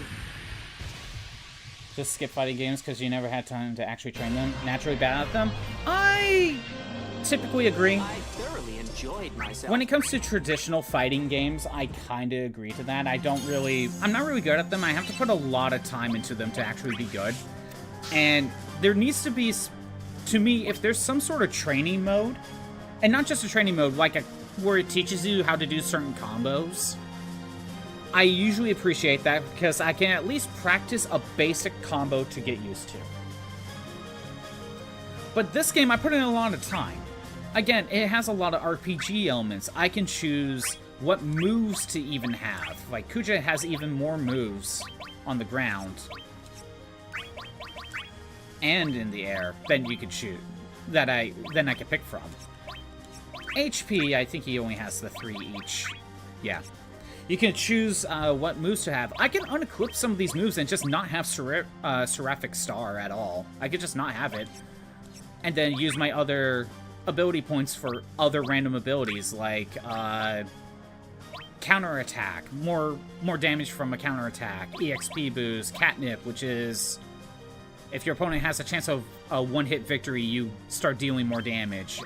If the opponent's in an EX mode, you just start dealing more damage, you know, back to the wall if you're about to die. And there's abilities to boost the near death, so you can activate this sooner.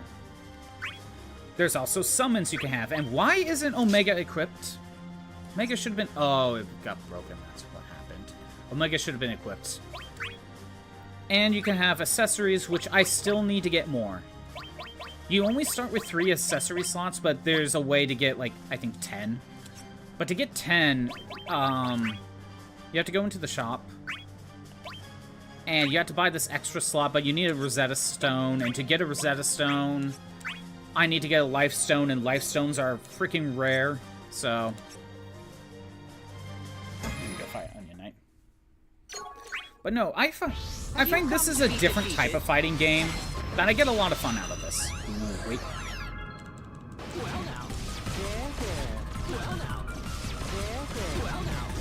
Okay, Ultima? I'm gonna make a hit him with Ultima. Snooze and Ruse is not gonna matter because he's already at 0.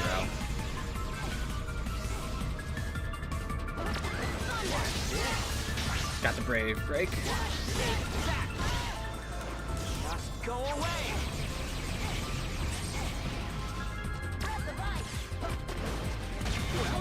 Just go away.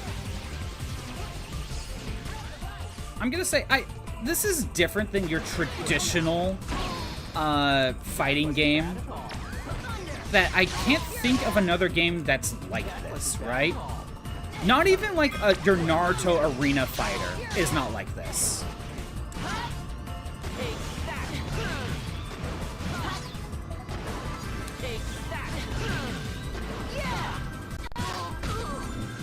Also, it has its own full story mode.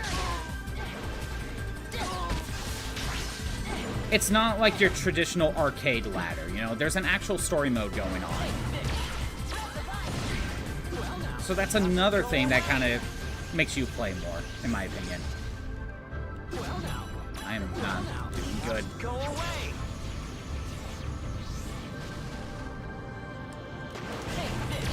Got him.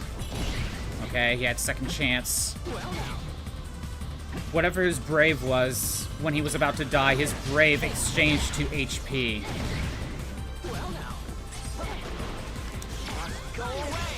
Ooh, got him.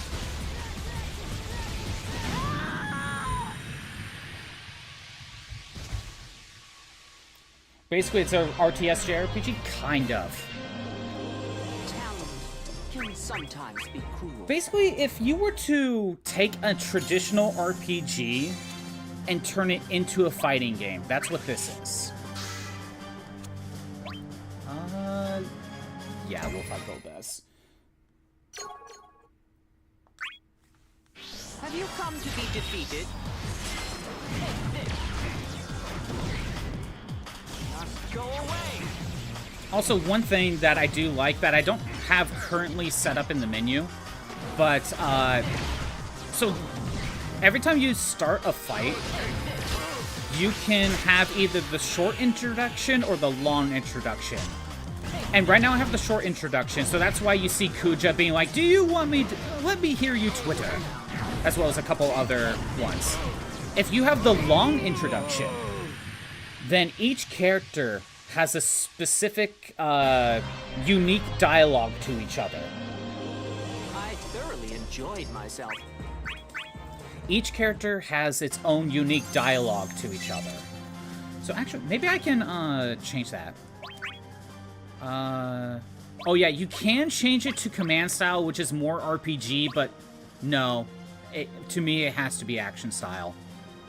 Can I change the... I think I could change it in here. No, not battle information. Movie intro at start. Okay, so you could choose either the short version, which is what I have, or the long version, or you could do both. For now, I'm gonna have it at long so you can kind of see what I'm talking about. I'll probably swap it back to short. Okay, so let's fight Onion Knight. By the way, each character has unique dialogue to each other. Now, What? time for Did I not choose it correctly? Whoops. Did I not hit confirm? I'll fix that next time. I'll fix that. I thought I got it, but...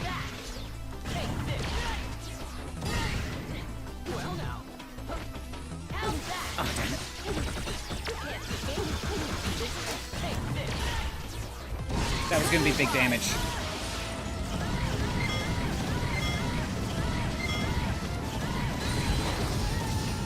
Here comes the finale. By the way, each character's super has like a different mini-game tied to it. So like Zidane's and Kuja's have the whole just mash circle, as well as Cloud, now that I think about it. But Squall has time, Squall and Ultimecia have time, the R button at a certain timing. Warrior of Light has just, you click a certain button when it wants you to. Onion Knight has a factor where, depending on whether in your super form, if you're Sage or Ninja, if you're Ninja, it wants you to go into the item bar and find the Shuriken, kind of like a traditional RPG. And if you're the Sage, you need to go into the magic menu and find Holy, so you can cast Holy and throw Shurikens at them. Cecil has it to... Cecil and Golbez, now that I think about it, have it to where you need to press 2 buttons at the same time. A lot of that. Like, there's different types of little mini-games for each of the characters' supers.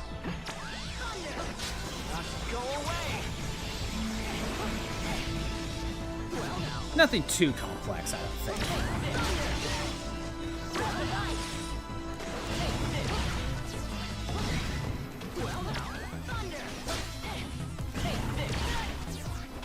There we go. How familiar are you with Final Fantasy, P-chan? Like, have you played any of them? I thoroughly enjoyed myself. Okay, let me look. Did I do that right? Oh, I do have it set to that. You know what? Maybe it's just not that way in this mode. Okay. I need to buy a Mega Elixir. Let's go ahead and... Yeah, we'll go with Zidane. I need the money. Have you come to be defeated?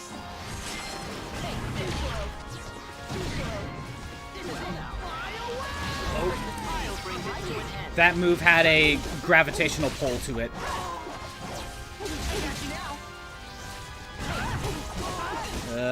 Okay. Damn.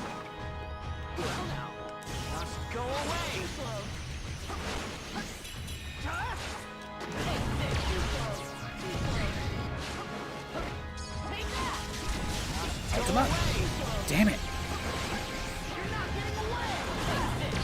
Got him.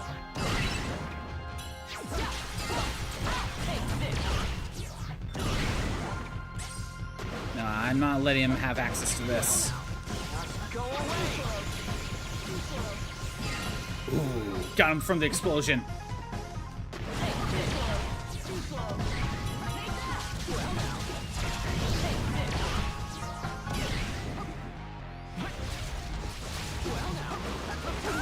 Oh, I thought I blocked. That should have worked.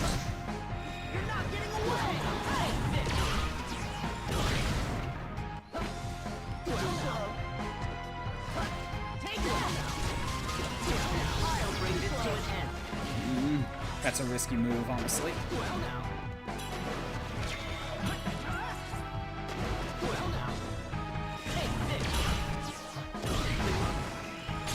One more should do it. Unless he has... like, last chance. Ah, damn it. I should have just taken the head. I should have just dealt with it and taken the head. Not using my super for that.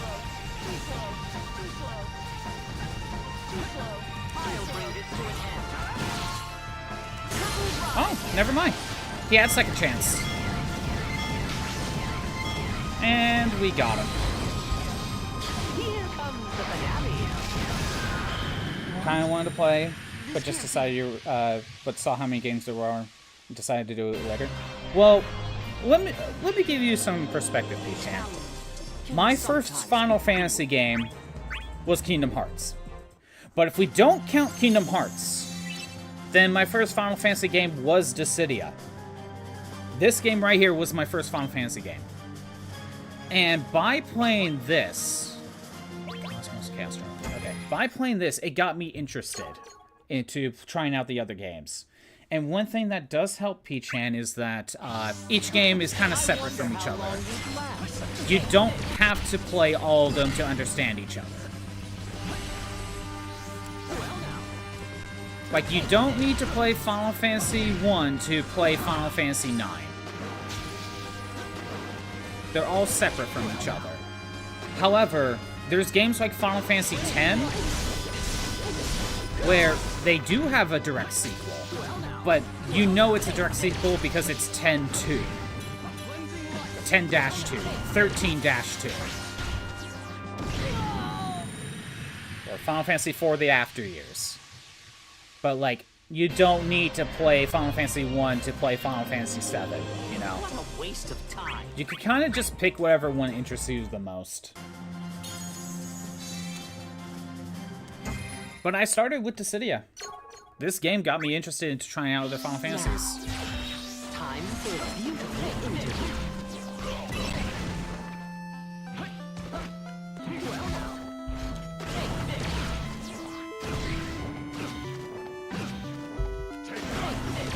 Oh, I got covered. Okay. I do not like this stage whatsoever. It's so cramped.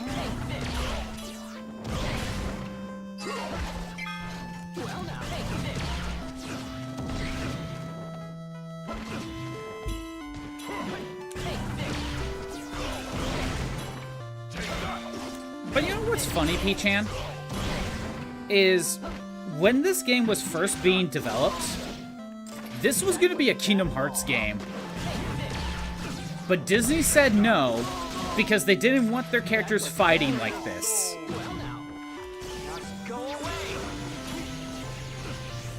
When, in my mind, I'm thinking to myself, this totally could have been a Kingdom Hearts fighting game. Even if they didn't want their characters fighting like this, they could have just used the Kingdom Hearts original characters. You know, Sora, Riku, Organization 13, Ansem. They could have easily just done with those characters and not have, like, Donald the Goofy Mickey playable, you know?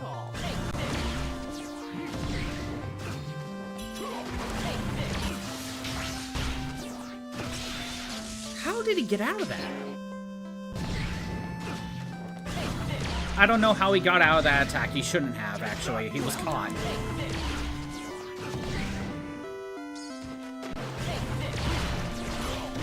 There we go. Just thought of something like Fate that needs to be played watching the proper sequence. Nope, Final Fantasy does not have that issue. Can sometimes be cruel. You don't need to play any of them, and you can play them in any order you want, basically. But, however, if you want to play something like 10-2, 13-2, Lightning Returns, you do need to play the previous games within that bracket, too, because, you know, they are direct sequels. It's kind of like playing a Pokemon game, you know?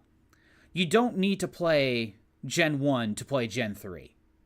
But there might be a reference here and there that can probably be, that you'll probably get if you play the other games, but it's not needed. Time for a beautiful interview. But kind of like Pokemon, while each gen is kind of separate from each other to where you don't need to play any of them, you have a case like Pokemon Black and White 2, where they are direct sequels. So you do, story-wise, need to play Black or White 1 before you play Black 2 or White 2, if that makes sense. Here we go. Here we go. Here we go. Well now, go away. Here we go. Well now.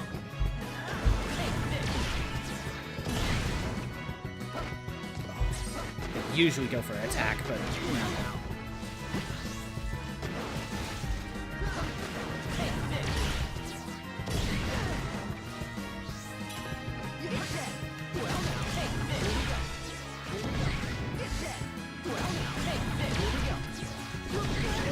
Got him.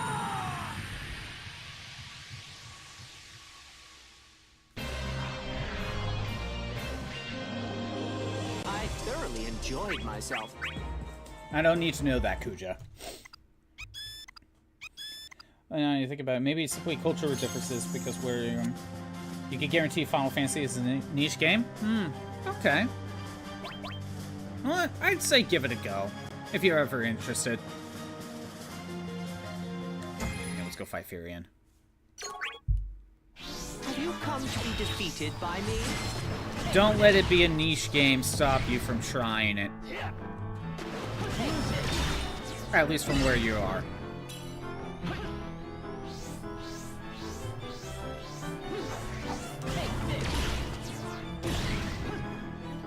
If you are interested, not to shill too much, but I have streamed Final Fantasy 1 and Final Fantasy 2 on my channel before. There's a link to the YouTube archive channel, and you can find them both in there. If you are interested, that's all I'll really say. I actually played Final Fantasy 1 twice. The first time I played was, like, right when I really started streaming, and I did a randomizer of the NES version, but sometime, I think, beginning of last year, I was tasked to do a challenge run of Final Fantasy 1 where I only was able to use 4 white mages. And I chose the PSP version as well because there was extra content there. So that means extra bosses.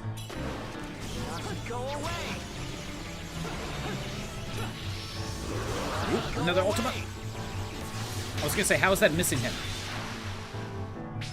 Oh yeah, we got him. There we go. And I played Final Fantasy 2 PSP about September of last year, I believe. I thoroughly enjoyed myself. So I have done those two, if you're ever so curious.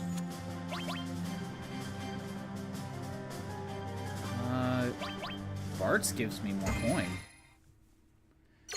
Once you finish replaying Dark Souls, of course, always have time to replay your favorite game, or if not favorite, just have enough time to replay a game you like. I totally get it.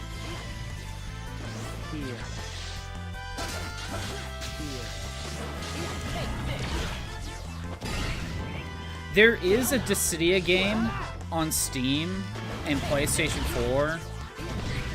It's called Dissidia NT. However, while I haven't played it myself, I'm not hearing good things about it. And it doesn't look like it's that great. Here comes the finale. Basically, here's the two problems with the NT variant of Dissidia. One, instead of a 1v1, they changed it to a mandatory 3v3. And the battles, I think, is kind of changed to a more capture the flag type of mode. When this is a game that was built on 1v1. And I think they did slap a 1v1 on, but it, from what I hear, it wasn't well received. But the big thing was practically no story mode.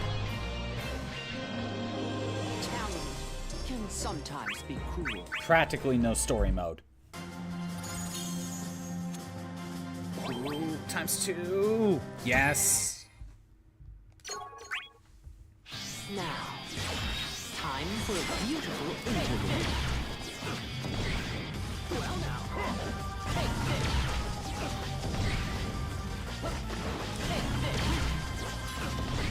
Well now. Go away.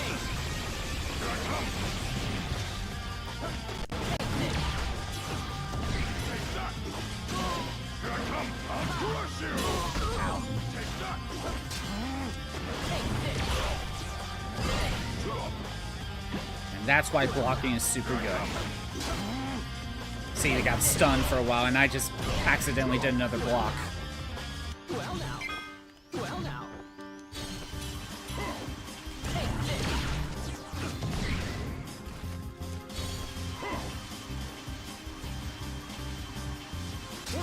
Ah, damn it, I didn't time the block correctly. That wasn't bad at all. There it is.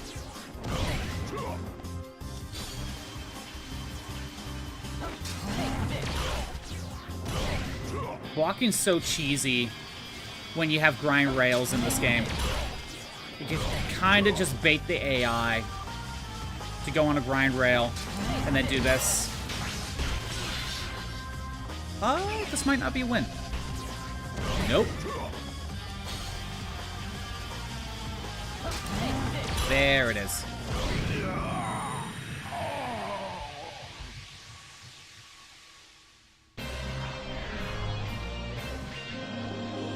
I thoroughly enjoyed myself.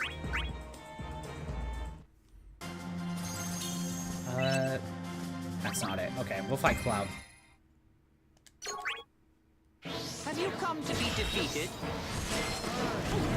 Oh, I timed it wrong. Okay, whatever. It's fine.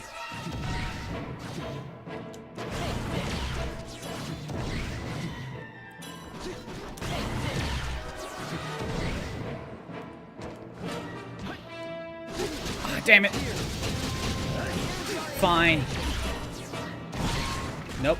Don't need to actually use my super.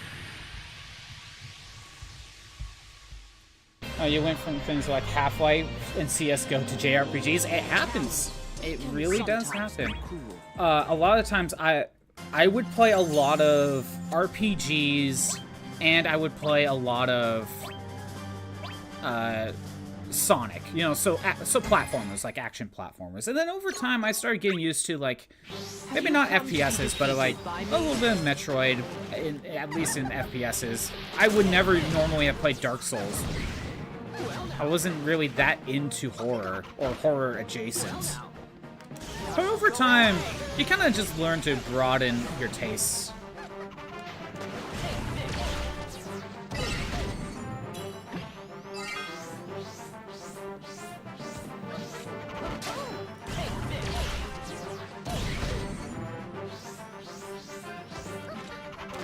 Oh, damn it. I'm generally not really into FPSs. I'm still kind of not. But in some ways, I'm kind of slowly getting used to them. Or willing to try a few. Oh, you're open.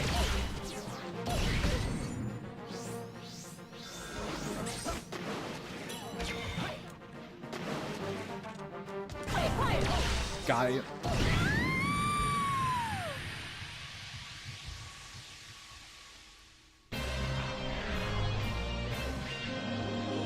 I thoroughly enjoyed myself.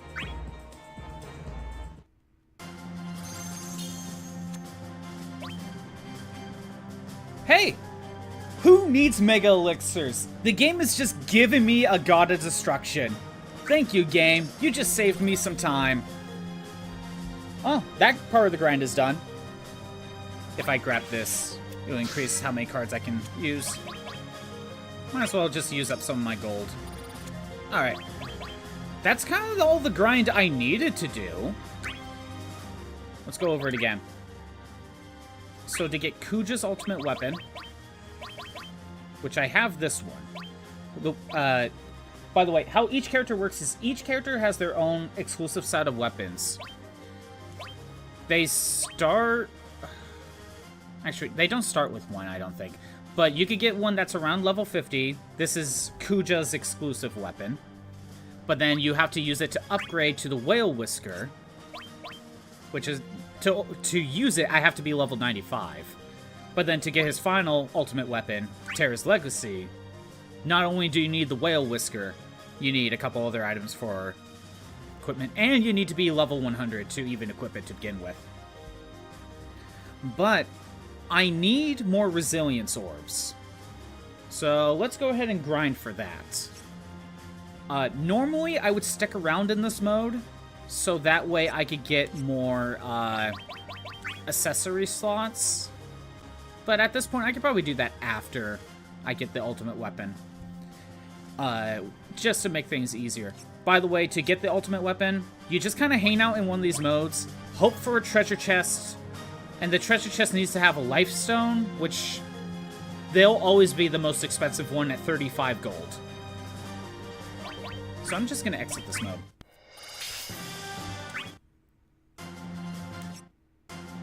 So let's go to See, there's a basic arcade mode, but let's go to just the basic quick battle. Normally I would do Kuja versus Kuja. However, I want to show off... I want to show things off, you know. I'll pick Warrior of Light, but I gotta make sure to always pick Kuja right now. I prefer the battle to be in Order Sanctuary. It's kind of your final destination. I think most of the games that were FPSs or some matter. GTA, CS, Call of Duty, but you just somehow grew up out of it. Don't even think that the first JRPG was something big. Probably something like a makeshift game, something like F and H. What's F and H? I don't recognize that. Yeah, it's not to say that you don't still like GTA, CSGO, Call of Duty. It's that you kind of broaden your tastes. Fear and Hunger. Oh, Fear and Hunger. If Shroob was in chat, she would totally be squealing that someone else has also played Fear and Hunger. Yeah, GTA is a game that I had no interest in as a kid either. But I'm now more open to try stuff like that, you know, GTA. I even have, like, I think one of the side games for when I bought my 360, but... Anyway, I gotta make sure Kuja's on, like, a low strength. The low strength, it doesn't matter. That way it's easy. Make sure he's level 100. And make sure his behavior is Tactician. Not random, Tactician. That's basically the lowest you can do. If you want to make things somewhat easier, you could make things Chaos Judgment, and that has its own perks. I'm just going to leave it at none. So, to get what I'm looking for, if you go to this Battle Gen section, each character can drop a specific reward. Each character has 4 different rewards to drop. And there's obviously a percentage right there. So, if you were to fight Warrior of Light, by inflicting a break while they're at least level 2, they have a chance of dropping a Protect Powder. Get a successful HP attack at least level 23, you get a Shard. HP attack at level 44, you get a Crystal. Inflicting break at level 100, you get an Orb. And even then, that's a 2.5% chance.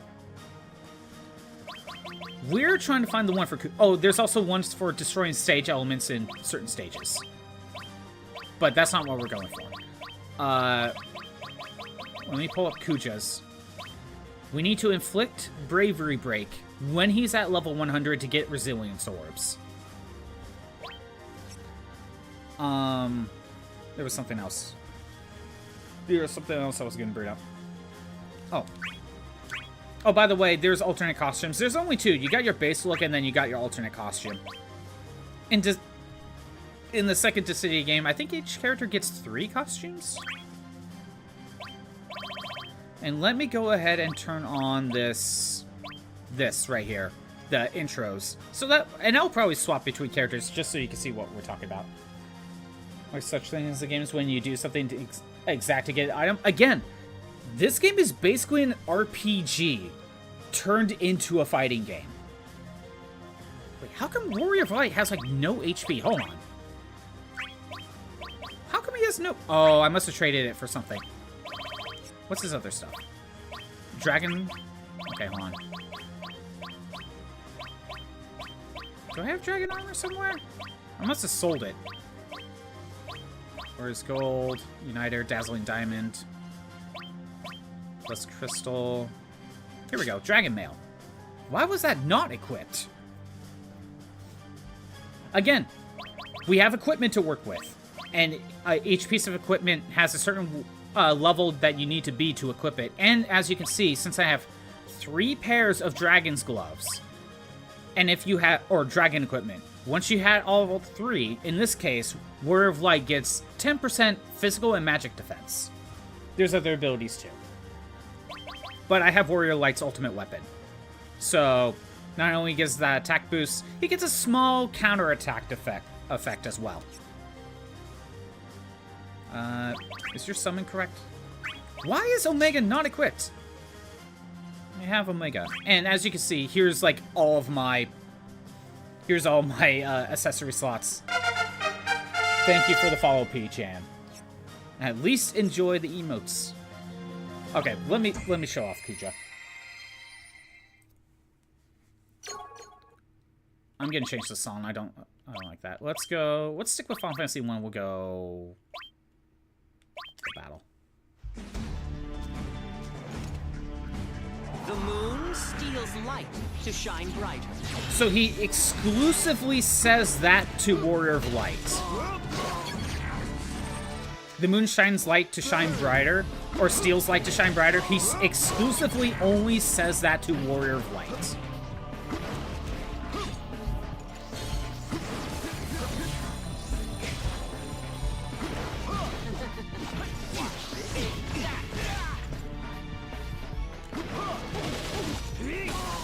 So we got one bravery break. I did not get the item drop. I'm going for 2 brave breaks. Oh, right. I forgot. Not all my skills are activated.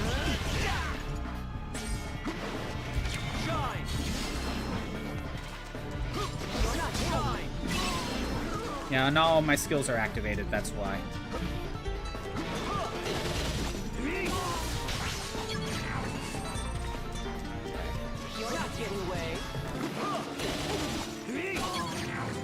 I'm gonna go for one more brave break and see if we can get it.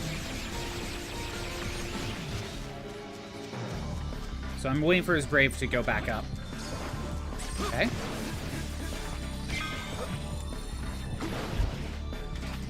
I'll bring this to an end. Nope, I did not get the accessory in question, so I'm gonna now go for the kill, but I'm gonna wait till he gets another brave.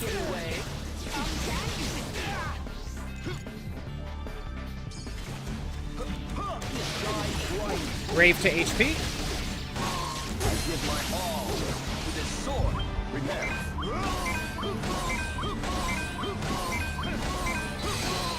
You're finished. I did not get what I was looking for.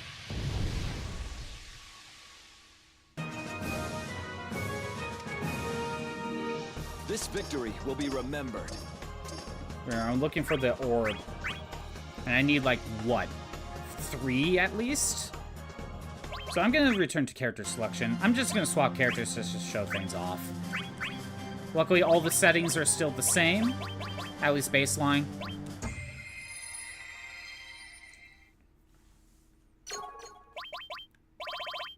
Let's go with, like, FF1 song.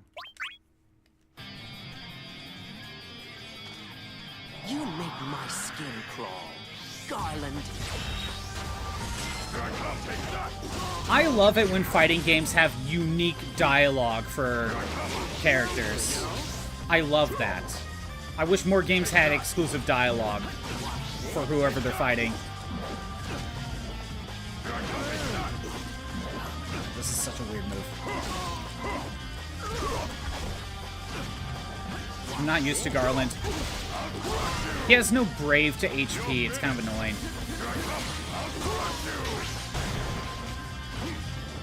Okay, I'll go for the...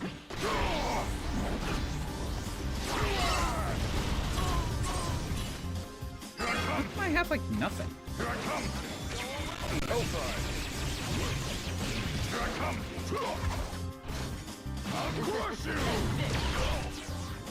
Damn it. Oh well, that's fine. Okay, we got the brave break. I'm going for the win. I'll do the same thing. I'll go super.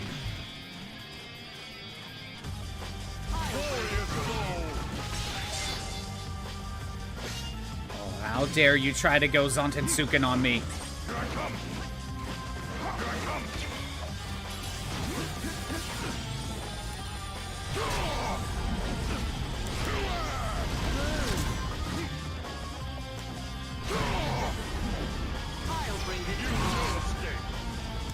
Oh, I forgot to go super. Oh, well. I didn't think he got caught. Oh, well, it's fine. Such dialogues make you feel more alive. Yeah, I agree. What an unfulfilling battle. Which, it makes sense why they don't really do that. Let's be honest, that when there's a ton of characters, giving unique dialogue is something that's a big ask. But, you know, it's always appreciated whenever it is there.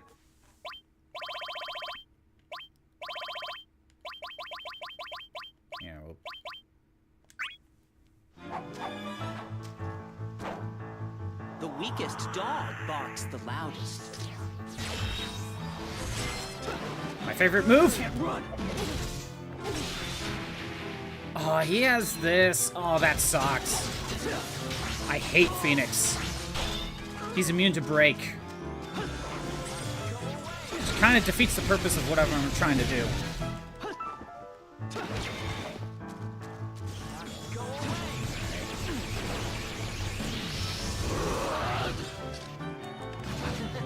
Can't run.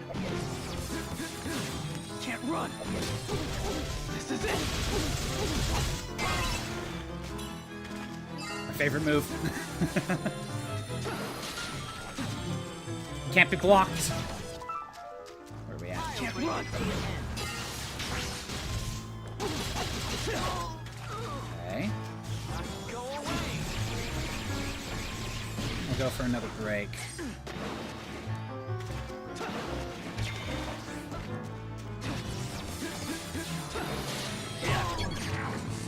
Can't run.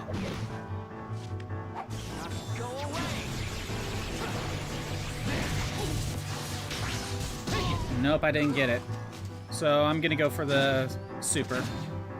You could just keep trying to break his stuff. Break his brave. But to be honest, after a certain point, it's just end the fight.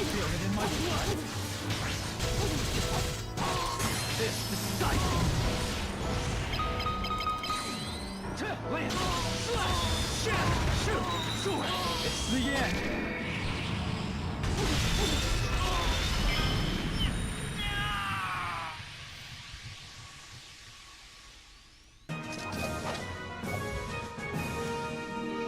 That was a good fight.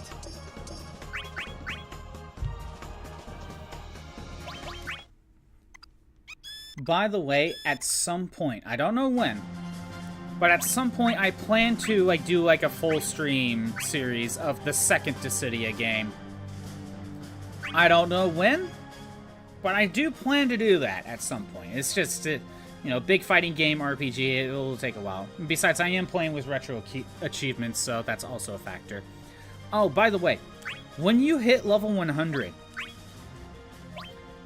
you get 3 abilities in this game. 4 if you're playing the sequel. EXP to HP, EXP to Brave, EXP to EX Force. Basically, you still get experience, but you're level 100, so it doesn't mean anything. So basically, you can convert that EXP to either recovering HP, getting some extra Brave back, so you're not at 0, or boosting your, basically, super gauge. So you can go super sooner. So that is something that you unlock when you get to max level. In the second game, you also get an EXP to assist meter. You think you can dominate me? Oh, wrong music. Oh well. My favorite strat. Starfall. Oh no, you're trapped in this trap! You can't do anything to me now. How foolish of you. Give me plenty of time to charge up Starfall.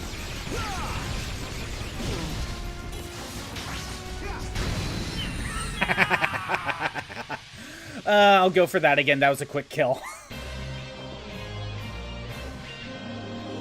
You are an unworthy opponent. Kind of cool how they made the game that came out in 2009 that smooth. I want to say this is 60 frames per second. I want to say this is 60 frames, but I could be wrong. You think you can dominate me?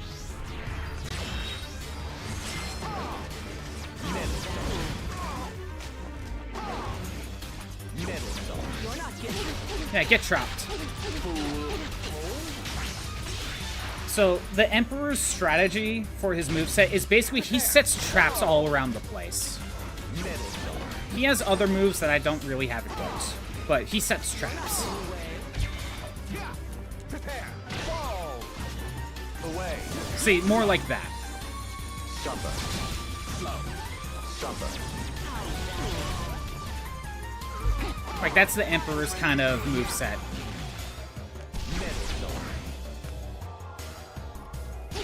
And when you have the AI that's stupid, they're just gonna run into this.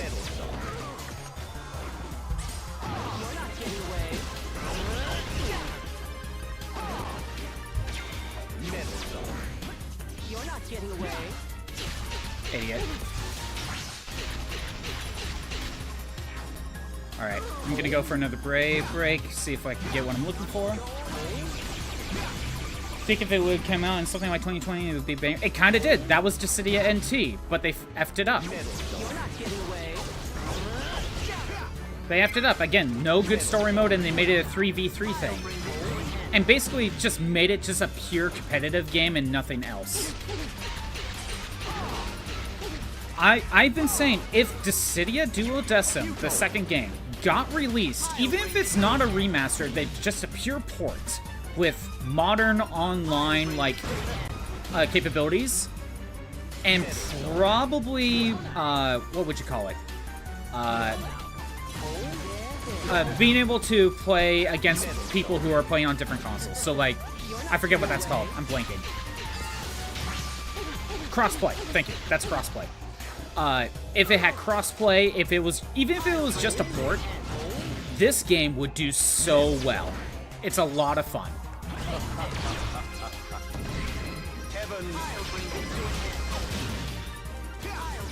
The trade-off, though, is maybe a lot of people probably won't do it because a lot of people, when they want to get into a fighting game, they just want to jump in, you know? They just want to jump in and go straight to it. This is an RPG. This is essentially an RPG. Where you do have to do the grind. You have to level up your characters.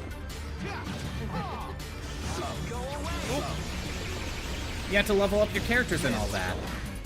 And if you're going to a fighting game, not everyone wants to do that. Come on, get over here. While I charge up Starfall. Yes! I screwed up. I just got Cyclone. I didn't get the full move. Oh well, that's fine.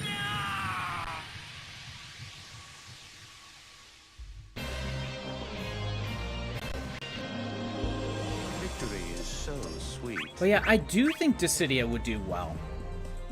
I really do. It's just, at this time, it was stuck on the PSP. And then when they brought it out, they screwed it up.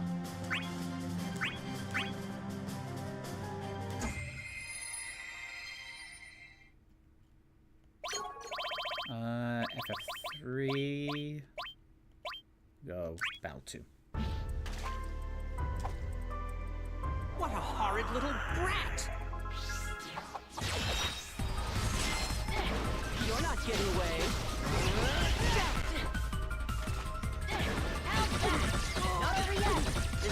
Essentially, Onion Knight has two modes. He has physical attacks and he has magic.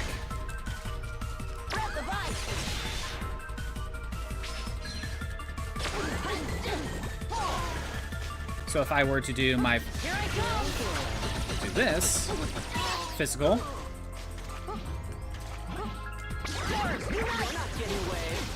try to get Comet going.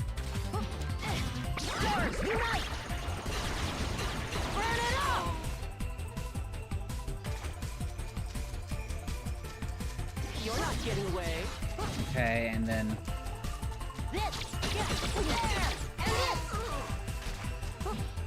What's my ground one? Oh yeah, Fire Aga. You're not getting away.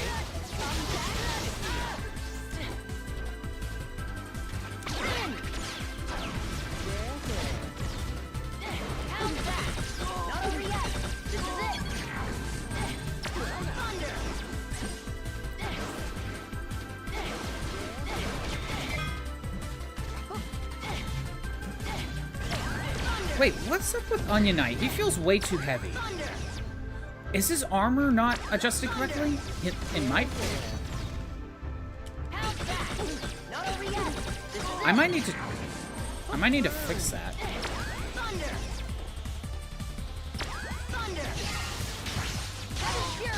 Alright, I'm gonna go for the super now. Because I think I already got another Brave Break. I tried to go for 2. And then go for the super and try to get one more.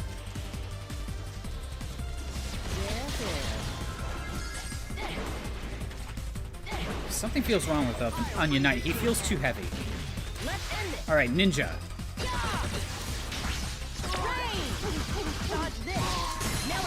Now we gotta find the shuriken.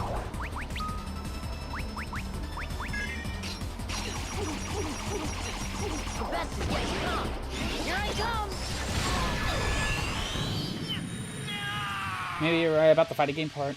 Just not really around those circles. Neither am I. I just kind of know enough. Thought about each fighting game having different moves, so either way you can't just hop on. But you see the reason to level up thing. Level up is the main problem. Although, let me say this. Let me go back to battle setup. Let me say this. If you were to get the second game on PSP, and you were to play on emulator, at least play on emulator, hell, maybe even on base PSP, I'm not fully sure how that works. But if you wanted to just take it straight into online, and you don't care about the base game, there are modded save files to just max out everything, give you, like, everything to work with, so you can just kind of customize your character. Because, look, like, you can have... Like, look, I only have 2... no, I only have 2 abilities, but each one has, like, a Brave to HP attack variant. Onion Knight only has 2 to work with. But as you saw with Kuja, Kuja has more Brave moves than he has slots, because you only get 3 moves on the ground and 3 moves on the air. So, some characters have more moves than they have attack slots. And you can choose to get rid of some if you want. So that way you can equip random abilities. Okay, what's going on? Does he naturally have light armor? He feels unnaturally heavy for some reason. Light armor. No, that's normal, I think. Yeah, I think that's right. For some reason, he just feels super heavy.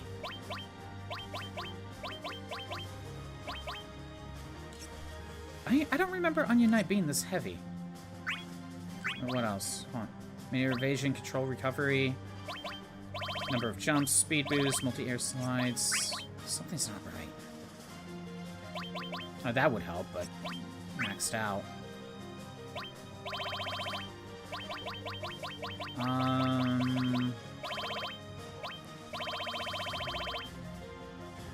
Boost HP, boost Brave. Huh. And what do I have? Light armor? Oh, this armor set's kind of bad. Okay, hold on, let me fix this. I should go with... No, I think it's in hats. There it is. We'll go with the snow pedal set. There we go. It's decent armor. Magic counter boost at 300% and Brave boost on block. And my HP is good, but since I swapped some stuff, I don't need this because I'm not using light armor. I could max out my HP if I do that, but it's not much. So I'm gonna equip the hat. But now I can choose evasion time boost. There we go. Let me double check. Yeah, that's a hat. Yeah, that clothing. So, when you choose Clothing Adept, if you're wearing the corresponding equipment piece, it will boost your HP by 500, but the cap is 9,999, so I just don't think that's necessary. I'll go in here with Onion Knight one more time, because there's an alternate to his, there's an alternate. We'll do battle... No, we'll do Crystal Tower. What a horrid little brat!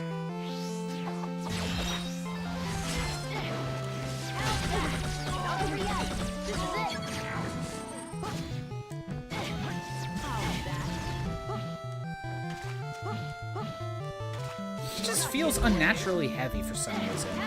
Maybe he was always like that and I'm confusing him with a different character. Oh, he has that. I hate that so much. Fine, if you're immune to break. If you're immune to break, I can deal more HP.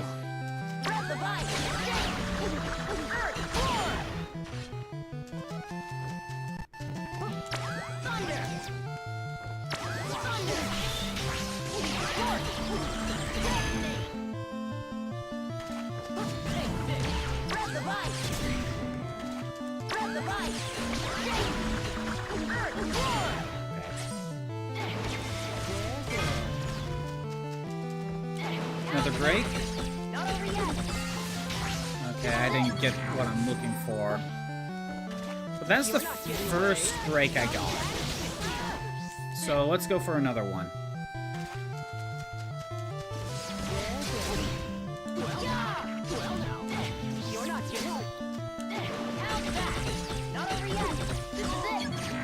Two. Are you kidding me? Too brave.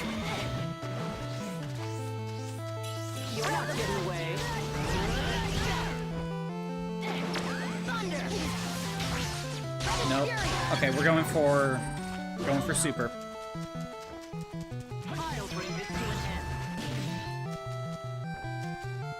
So yeah, see how I have 3 of the lightning balls?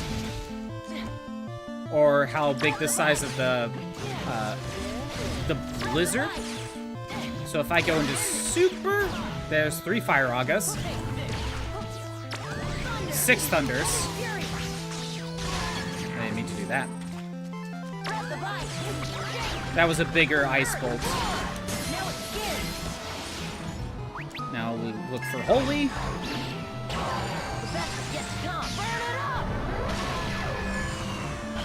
Ninja is more fun in terms of super.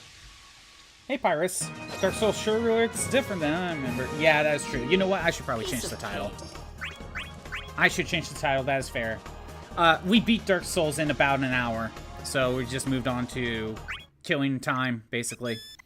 You know what? Maybe I could change the title right now. Done with Dark Souls. Chilling with some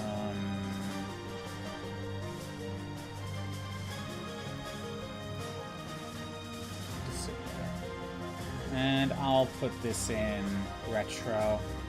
Change the title now. I keep forgetting to do stuff like that. I'm not going to worry about the tags. Yeah, I finished the Dark Souls playthrough in like the first hour, Pyrus.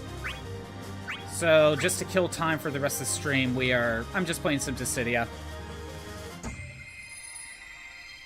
Well, how are you doing, Pyrus? We are going to this one. You don't scare me one bit.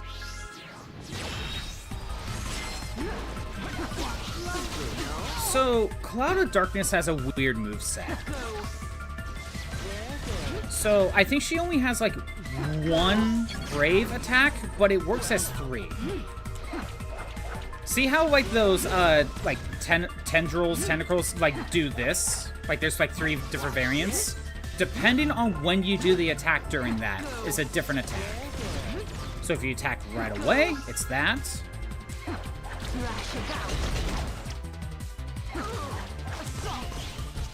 See, it changes, depending on how long you wait. Now, honestly, that's probably the better one. And I think there's a difference on the ground. No, that's kind of different. It's about the same as the original, but it does a few more attacks.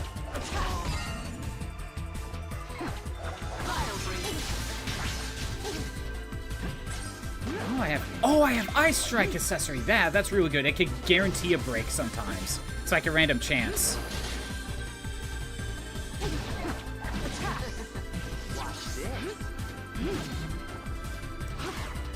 Oh, right.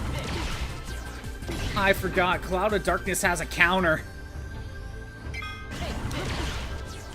Can it work against HP attacks?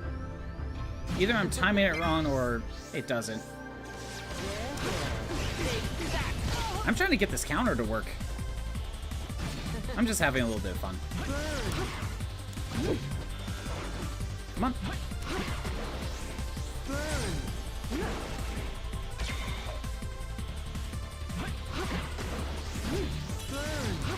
Come on. Come on. I want to get the counter. There it is. And I think the attack is slightly different whether you're in the air or on the ground. Okay. Back for breaking his brave.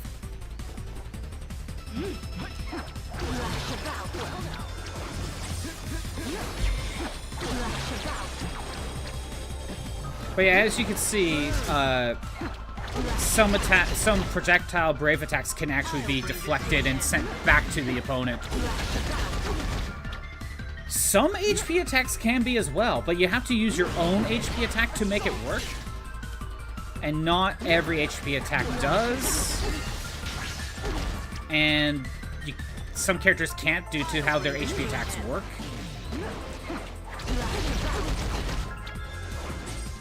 Like, for example, the Emperor has a flare attack. And if he uses it on the ground, it's a flare attack that can, it will just target to the opponent. It just kind of slowly follows them. However, a lot of HP attacks can just send it right back at him. Turn it around and send it right back. However, when I tried doing that with Kuja, none of his HP attacks can actually deflect flare.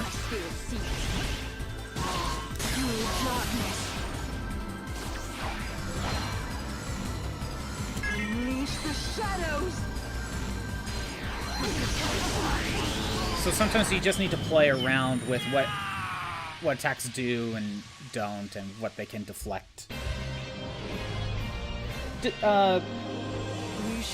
Hey Mari, how's it going? Hey Pyrus, have you ever played Dissidia before? Mari, have you played Dissidia as well? This is sick. Have you played Dissidia at all? By the way, I was playing Dark Souls earlier, Mari, and I beat it. So we're just killing time with some Dissidia. That's all.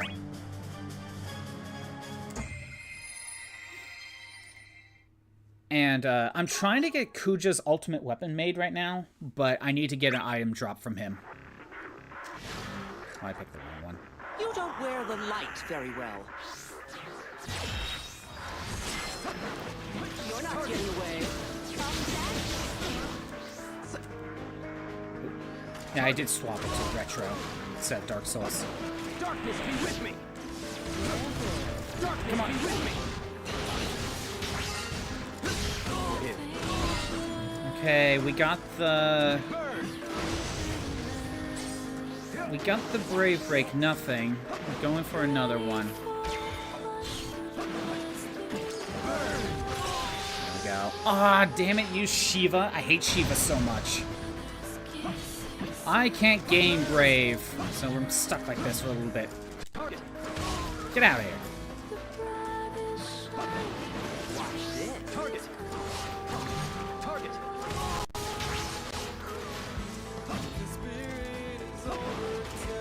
Okay, I got another one, so let's go for the super.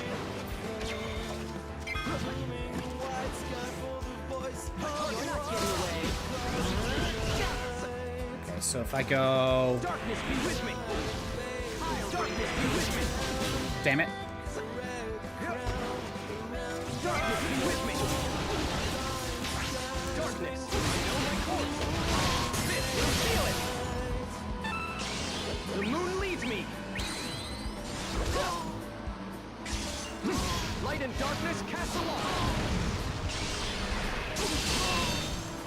Perfect. Still no item drop. It's like a 2% shot. You know, I don't even know if I have the accessory equipped to boost May it. you find peace. Oh well, we're just going for it anyway. Going for another one. Let's swap it to an FF4 song. Battle for Fiends, Battle... Wait. Oh, okay. What kind of melody just busts your ears? It's a Dissidia song. The light very well. So Cecil has two modes. He's either on the ground where he uses dark, his Dark Knight mode, or if he goes into the air, he can swap to Paladin mode, and he has a different set of moves.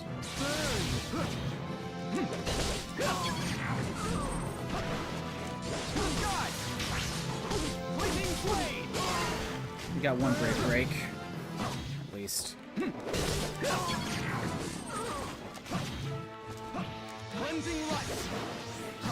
So, you see this Paladin Force move? It has a certain range to it. Let me show it off normally. So, it has that range, right? If I use this move... damn it. Ooh, okay. I better wait for my super. Essentially, if you hit him with this, even if he's that far away, I can use Paladin Force and just go straight to it. Like, it kind of ignores the range. Let me see if I can pull it off.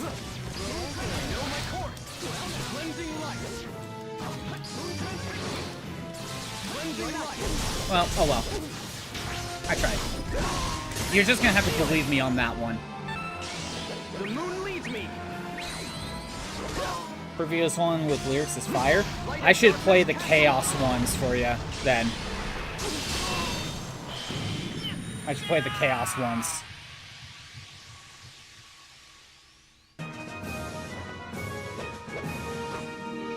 I will not stop. Here, let me show you the Chaos ones while we're here. We'll just go straight into a rematch. I think that was Cosmos, maybe? I don't think it was Dissidia. Here, let's play... There's 3 Chaos ones because he has 3 phases. You don't wear the light very well. Burn.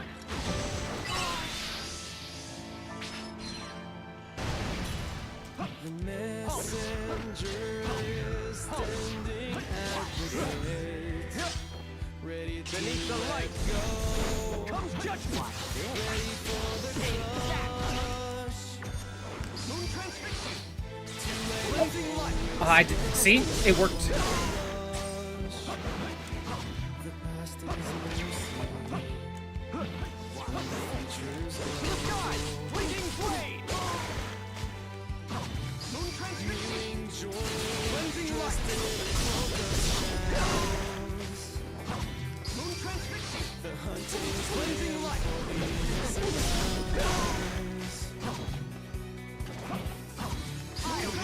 spray. Cleansing light. Faith is calling for the hungry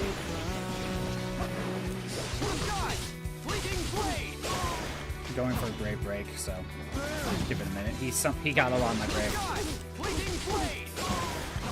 Burn. Yep. Sky, fleeting blade. Moon transfixing. I'll bring this to an end. I'll bring this to an end. Sky, Okay, one break. fleeting blade. Nothing. I'm going for another one. dressed in a cloak of shadows.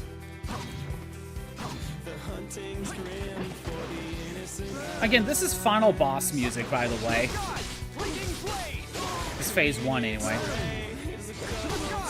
fleeting blade. Okay, nothing. We're going for HP. I'll bring this to an end. Know my course. Cleansing light. Oh, I did that too early. And he somehow dodged. Okay, we'll take it. Bring this to an end. Most of the time, they can't dodge HP attacks. Once you're caught, you're caught. Moon transfixing. Cleansing light. You're not getting away. Moon transfixing. Cleansing light. Alright. Watch this. Beneath the Alright, light. instead of going for super, we're just going. Okay, it's fine. It's fine. I don't care.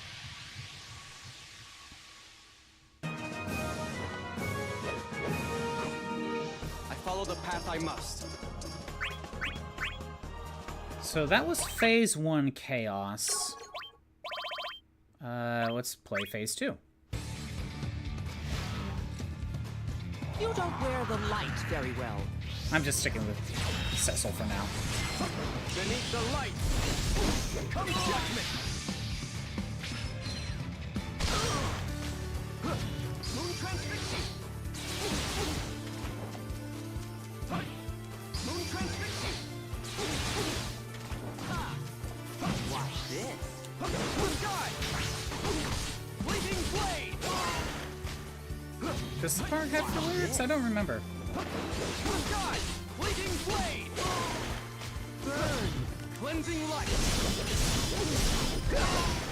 I don't think this one has lyrics. Just the final one? Oh, there we go. Blazing blade. Marching band, the marching band's howling. Compassion is the flag for righteousness. Beneath the light. Come judgment. You know, I don't know why every time I think of the chaos battle music in this game, for some reason, I just feel like this is like a song you would hear in like a religious church, you know? I don't know why. It kind of gives off the same sound that you would hear in like a Christian music band. Cleansing light. I know my course.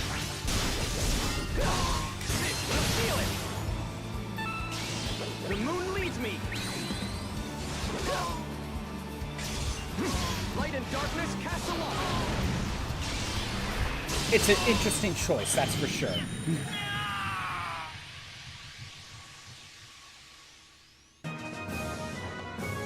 Still no luck on the orb. May you find peace.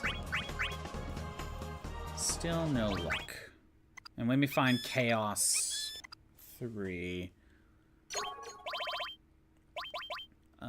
Chaos 3. You don't wear the light very well. Beneath the light. Come judgment.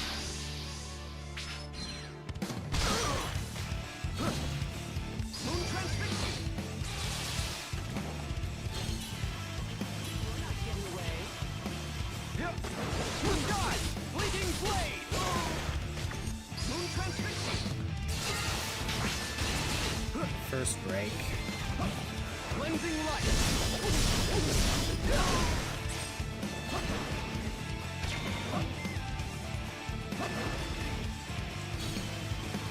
Moon transfixing.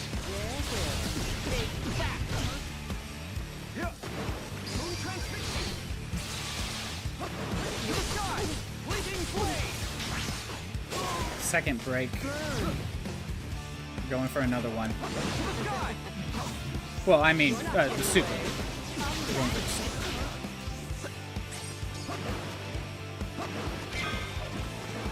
I'll bring this to an end. Cleansing. I know my course. Feel it. The moon leads me.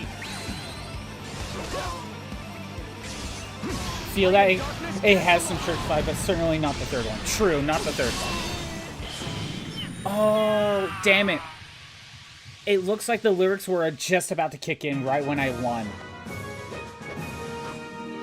I follow the path I must. Damn it. But it's not just me. I'm not the only one that hears the, like, the church Christian band vibe.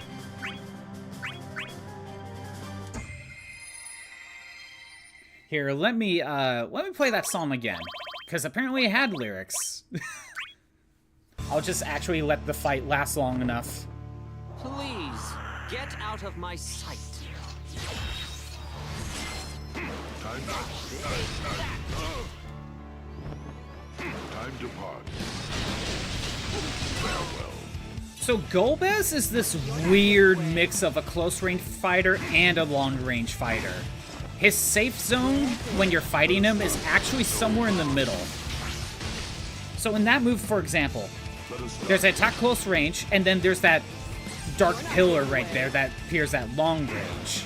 So the safe spot is actually to be in the middle. Like, kind of where Kuja is right now. See what I mean? This works the same. Golbez is very unique.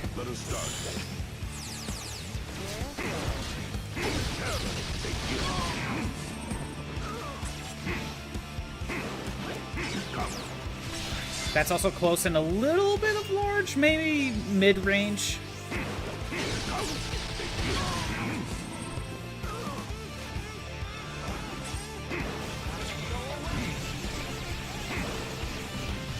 Let us start. Let us start. I'll let the music play. I'll bring this to an end. No escape. I'll bring this to an end. Let us start. You're not getting away. No escape. I'll bring this to an end.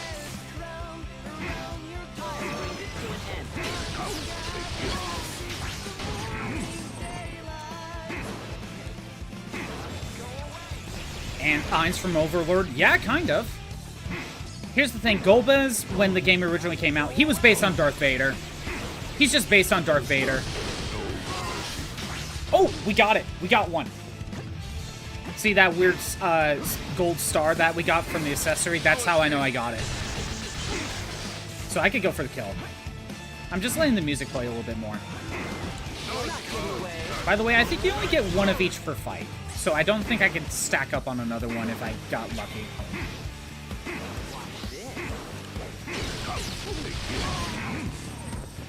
You want to see me do the lightning energy fingers?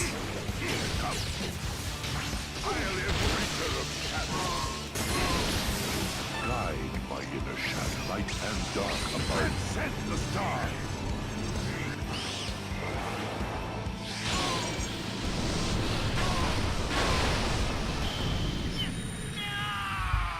Golbez does the Palpatine thing.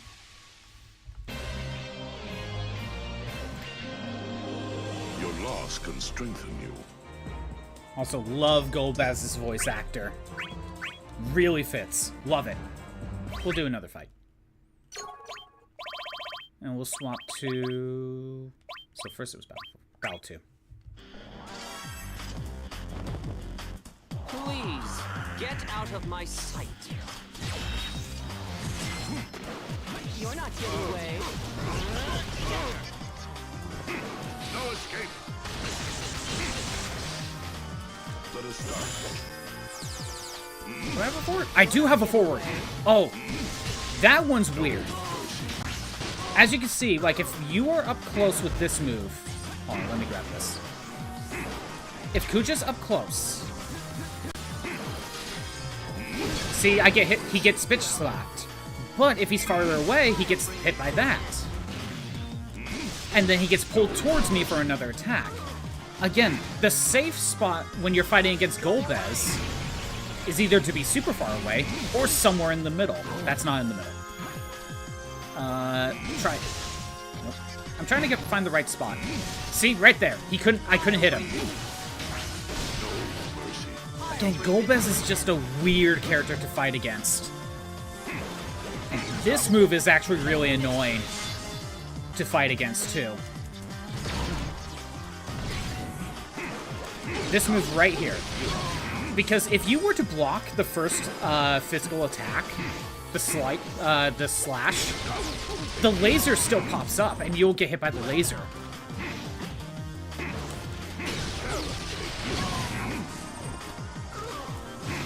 What was all my... We got that lightning, and we got the Genesis Rock. Time to pass. Oh, I didn't go for super, but it's fine.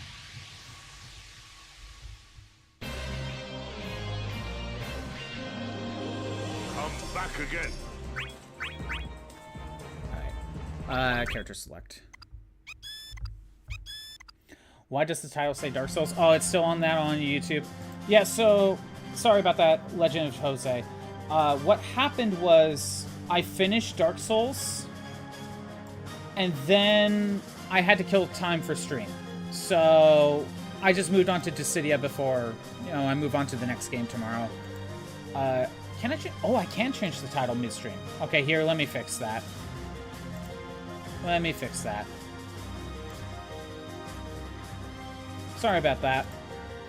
I know a lot of people get annoyed whenever the title doesn't match with whatever game that's being played.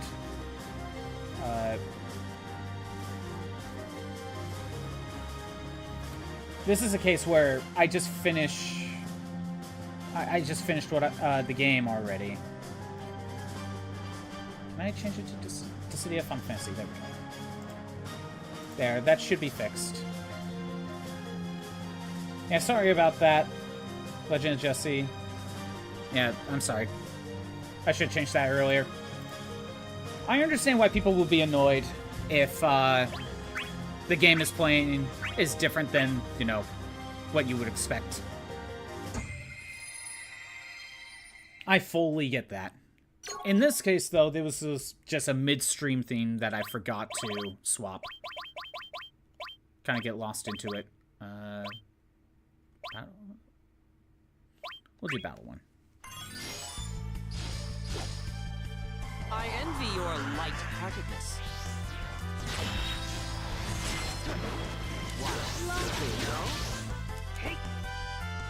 Here.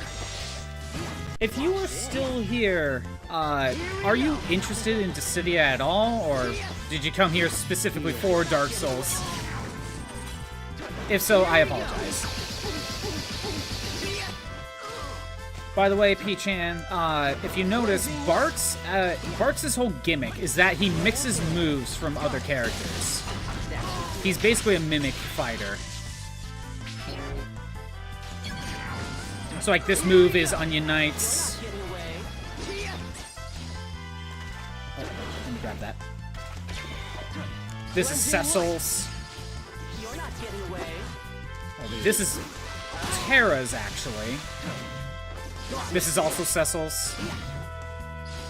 Just straight copy for copy, right? But his Brave attacks kind of mix weapons, so here's Cloud, and then it goes to Squall. Cloud, Squall. Firion. Then Zidane. So, Bart's kind of is a mimic fighter. Zidane to Tidus, I believe?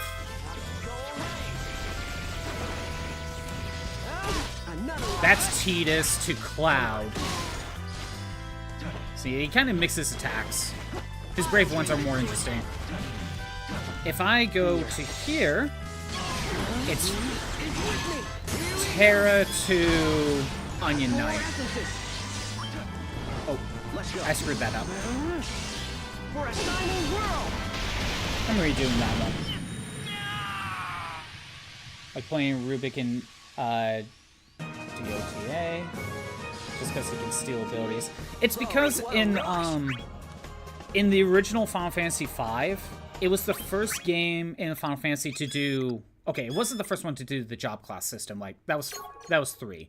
However, this one had this whole... It was the first one to have the Mimic job class. And so it's kind of playing into that. Decisive... No, wait. Hold on, 5. Decisive Battle. We'll do Battle of Big Bridge. I envy your light-heartedness.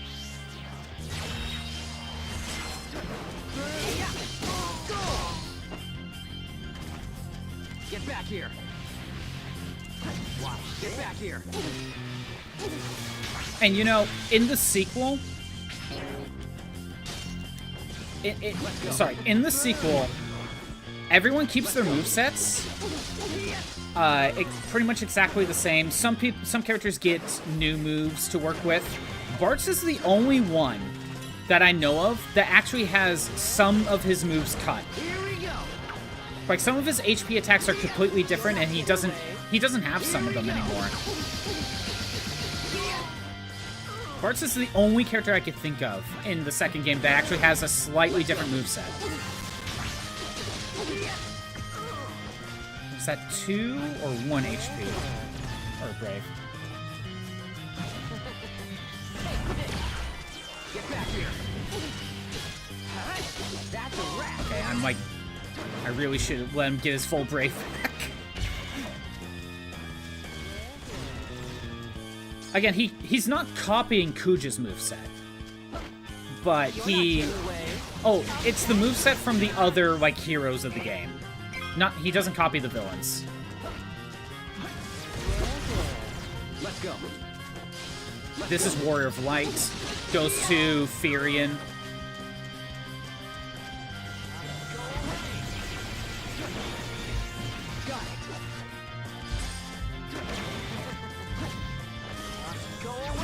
I see Bart's as a, hey, we can save time by just copying other moves. Even though they were planning him to begin with. Get back here. Okay, we're going for the super. And let's actually do it correctly this time. Here.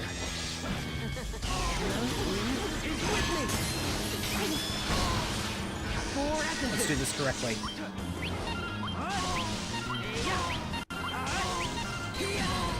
Let's go. For a shining world. There we go. I did it correctly. Just look up someone and think, yeah, that's a cool move. I'm getting that. Yes, that is Bart's. That is his whole thing. I'll protect everyone.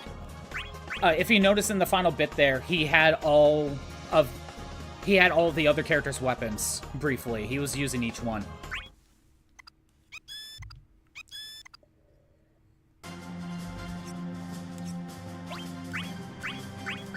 Go to X-Death. Now, X-Death is kind of annoying to play as, but he has a gimmick. Are you going to get in my way? So, by the way, we are Evil Tree, and he is the slowest character in the game. Watch this. He is the slowest character in the game. Prepare yourself. He can do this teleport thing to get around, and has pretty good range.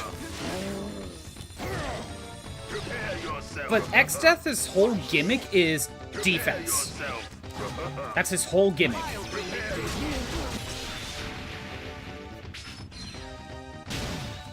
Shields, you know, stuff like that.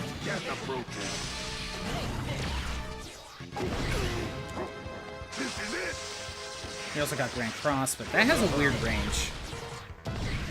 Okay.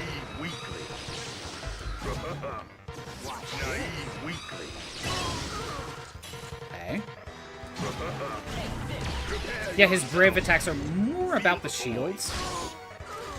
I think he's one of the few characters that, if you have the correct shield equipped, you can actually use a Brave shield to block HP attacks. Prepare yourself. Prepare yourself. Come on, do it. Kuja's like, no, I'm not gonna do that. I'm not that stupid. Naive weakling. Prepare yourself. So this shield, how it works is, if you just tap it, you can see I could just immediately go to a dodge. Prepare yourself. And if you manage to get the block, you could go straight into that HP attack. But the longer you hold this shield, the longer it takes before you can dodge out of the way. You're not getting away. Get approaching.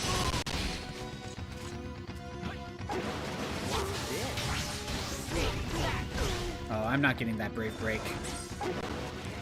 Camera? Camera. Thank you. You're not getting away.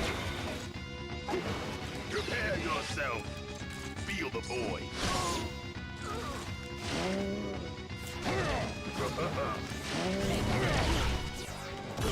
You know what? I'll take it. I don't care. Feel the void. So let's see if I can get the HP attack. Now supreme power. There we go. Silent beyond.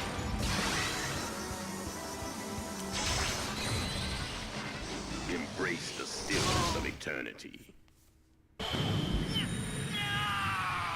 Yeah, X-Death, not the most fun to play for me. Defenseless fool. However, I remember looking up like a tier list of the Dissidia games. Probably X-Death plays throughout counterattacks with shields. Yes. He is the slowest character, and to get around that, you have to utilize your shields to kind of play that field. I remember looking up tier list of like best Dissidia characters. The top 3. I've already gone through 2 of them. X-Death is apparently one of the top 3, and Golbez, because it makes sense. We'll get to the 3rd character that's top tier, and that one's, I think, is easy to understand why he would be top tier.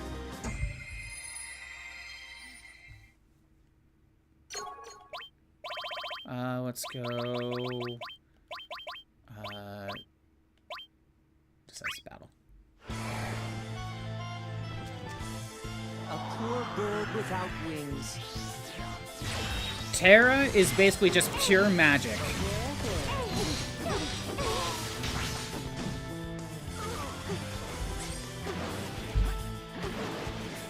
Her kits, even if some of them are kind of physical based, it's all magic.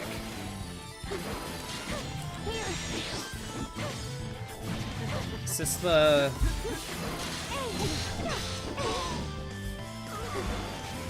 So if I go for... What is it? Tornado. Let me try to get this off. Damn it. That's me being dumb. Let me try this again.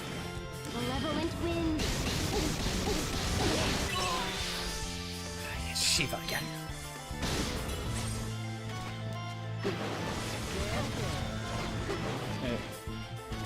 Okay.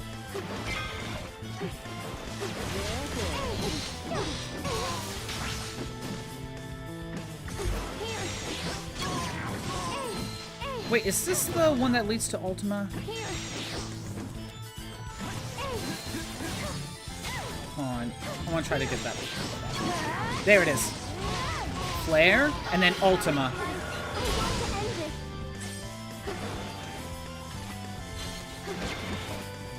Okay. What else do you have? A ground chaser. That leads to the dash attack. Character chase, that's what it was. That's what that was. The get away from me ice ball. We can also use Flood for HP. Oh, I lucked out. Now, here's an interesting HP attack for Terra. That's not it. It's Meltdown. There's 3 variants of Meltdown. If you're quick, it's just right back. If you charge up all the way, it'll just kind of go in the direction. But if you charge a bit, it'll track. No more running. I can protect everything. I won't be defeated.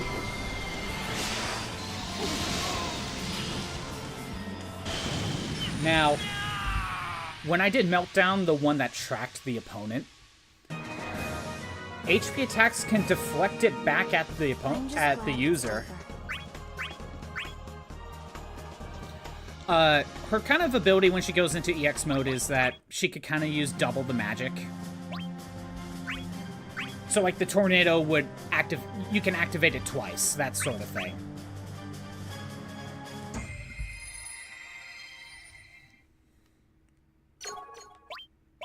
So Kefka, well, if we're playing as Kefka, Dancing Mad is his theme, but no, we'll go with the remix, Bow to the Death. I can't stand the untalented. We're not getting away.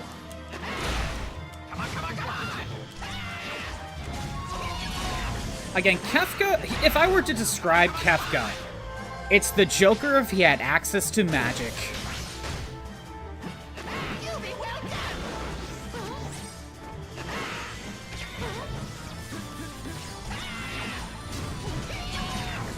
What is his HP? Havoc Wing. This is Shrine. Did I get him? This is gonna hurt. No, I still have Did I get Shrine. him? You're not getting away. Doesn't he have like What do you a think Forsaken I- Knoll? Yeah. I can keep that going for a little bit. Or, you know, I just get hurt.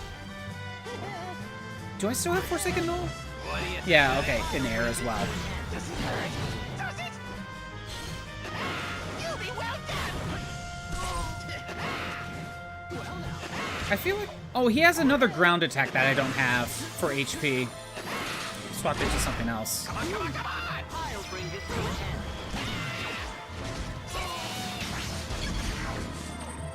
Well now. Go away. Come on, come on, come on. Take this. Come on, come on, come on. You'll be well done. Again, for Kefka's Brave moveset, he has 3 ice attacks, 3 fire attacks, and 3 lightning attacks. And you can kind of, again, you can only carry 3, so you kind of have to choose what you like. Someone knows how to cast a fireball. There's a little bit more to it if you ever play Final Fantasy VI. It's a little bit more to it than just that.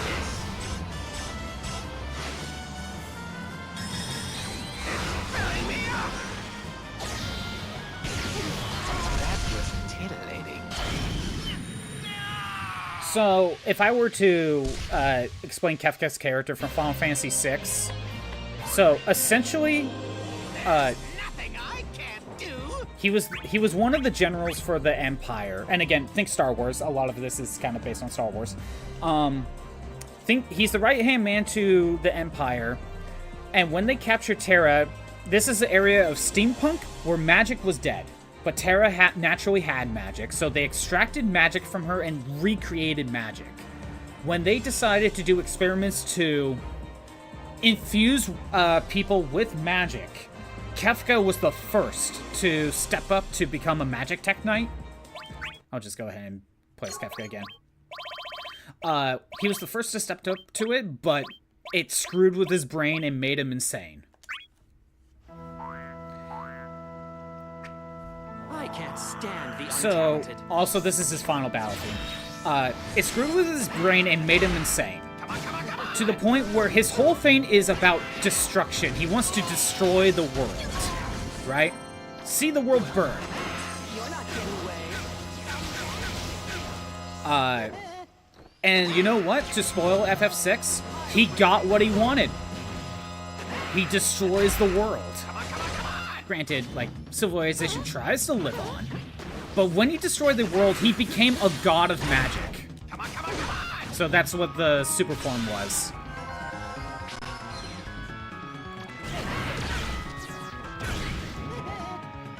You'll be well done.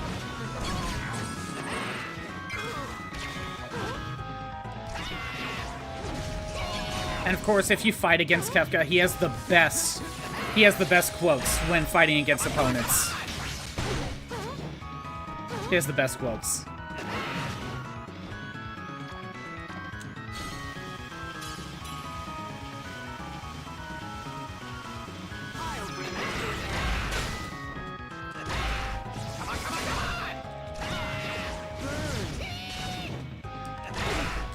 I gotta wait for his summon to run out. Final Fantasy is gonna be about Pyopunk. Yes, 6 is a steampunk game. Like, the entire world is basically steampunk. Because, oh, we made the accessory. Good. Again, there was a War of the Magi 1,000 years prior, and then magic disappeared from the world. So, without magic, they decided to... They developed steam technology. And then the events of the game was magic kind of started coming back. So they're mixing steampunk with magic technology to make Magitech. 6 was the first one to kind of break the traditional, like, your traditional adventure game.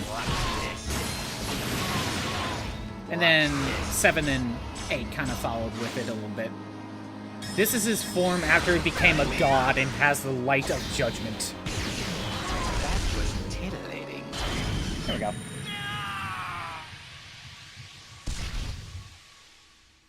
If you're interested in RPGs in general, Final Fantasy VI is a must-play game. I'm kind of just in general. It's a must-play game. Oh, before I swap, I gotta show off Kefka's moves. Like, the names. It's great. Scatter Spray, Bazaga, Extra Crispy, Fire Aga. Oh yeah, Meteor. I didn't realize that. Oh, that was the one that went to the ground. Got it. Twisty Turny Blizzaga, Waggly Wobbly Fire Aga, Lickety Split Thundaga, Zap Trap Thundaga. I'm sorry, those names are great. And these are the same. He also has Hyperdrive for HP. Oh, but only on the ground, though. Alright. Sorry, I had to show that off, because they're great.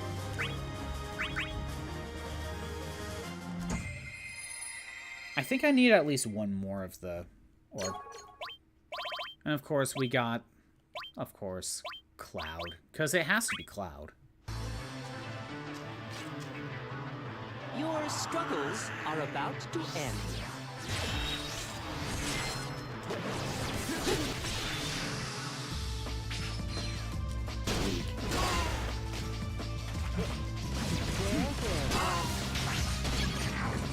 He has some magic. I don't have the fireball on him because I don't really like it, but he has this for range.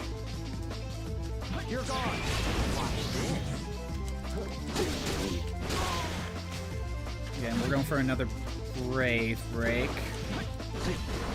You're not getting away.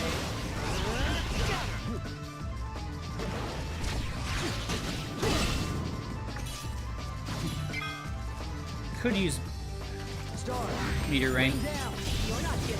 At this point, I'm just kind of showing off moves to it. Oh, I'm not getting the next Brave Break.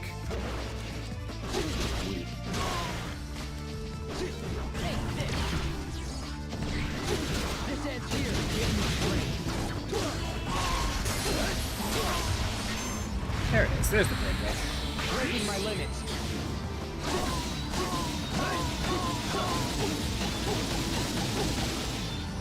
This is it.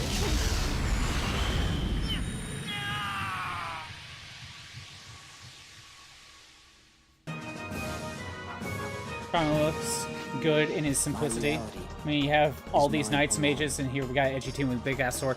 This is the game that made Actually, Final Fantasy VII is the game that made RPGs popular in the first place. As much as I think FF7 is a little overrated, FF7 is what made RPGs popular to begin with. And it was kind of placed in a more modern setting, but still fantasy in its own way. We are going to go with the obvious one, Winged Angel. Shirtless Sephiroth, of course. Let me clip your wing, fallen one.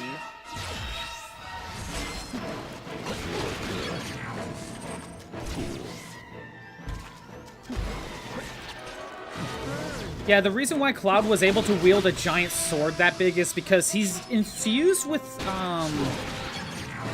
he's infused with, an alien or something like that. It's weird. That enhances their strength.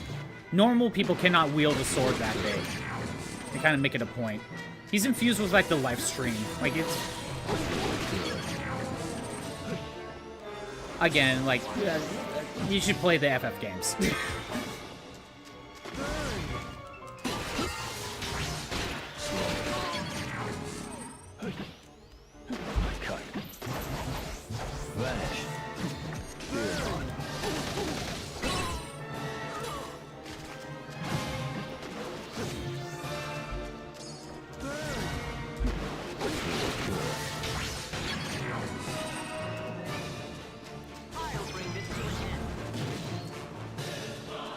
How many Braves did I get? I think I only got one. We'll go for another one.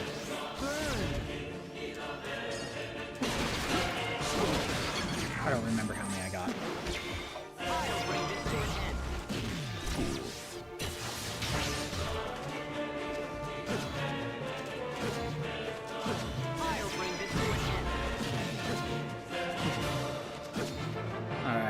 let's go for the black. Oh, I don't have black materia equipped? To the promised. Nope, I don't have black materia. Never mind, it's fine. I can summon a meteor. That's okay. I like Octoslash better.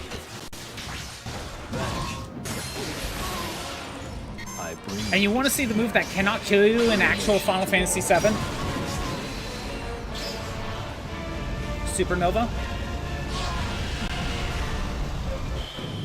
That move cannot kill you in Final Fantasy VII. It's gravity-based. I just find it funny. Stop pretending you're sad.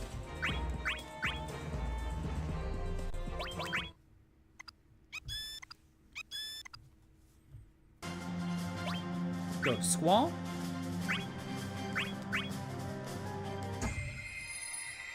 Sadly, Squall has no HP to Brave. Or Brave to HP. It's really annoying. Don't be afraid of the extreme. No, we're going with the Mammoth. It's not a remix, but I love the Mammoth machine gun. I'll crush your confidence. You're not getting away. There. We're going down. Gotcha. There. It's not even a Adachi. It's like 3 times taller than the guy. I know. It's the Masamune. That's literally it is the Masamune.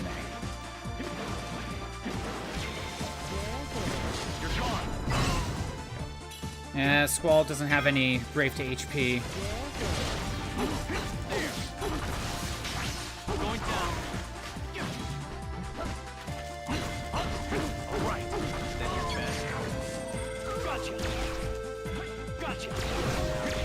Hurrah. Well now.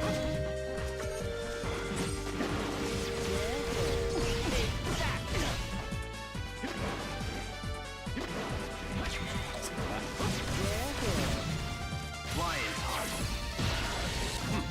Last season. Like this? Don't make me laugh.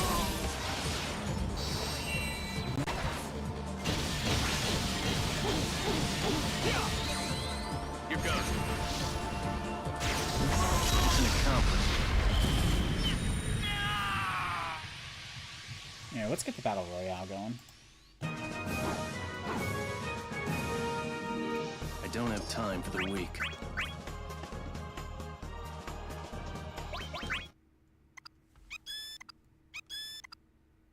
I'm just having fun with Dissidia.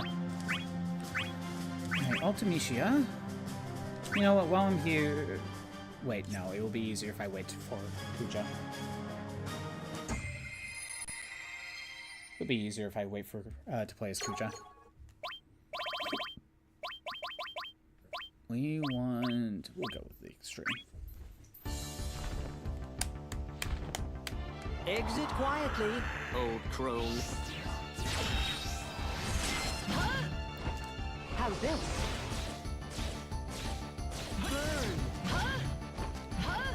There. Well now. Flash.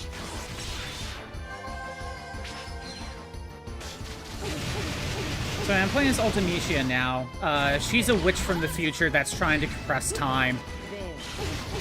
Her moveset is a little bit interesting. She kind of has... Like, the same move can have 2 properties, depending on if you just tap it or hold it. So like this move, you can tap for a rapid fire. However, if you hold it... See what I mean? The difference? This one, if you tap, they'll just attack right away. But if you hold it, they stay in place for a while, and eventually they'll fire again. Okay, I do have the axe one.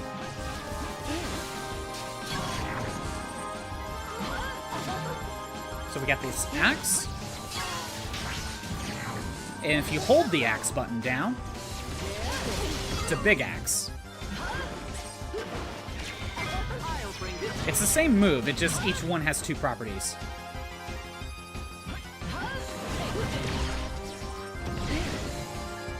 see how, like, if being too close to the short-range axe isn't that great. Slash. Go away! Fine, then. There. I'll bring this to an end. Slash.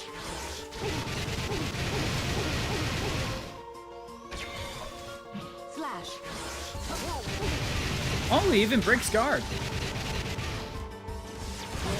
Or at least the one breaks his guard, and then he gets hit by the rest. Let's go for the HP attack. Regret awaits. There is no running. Let's try to get this. There is no running from this pain. Deep despair. Time compression. She does the Zalraru, though. Eternal sin.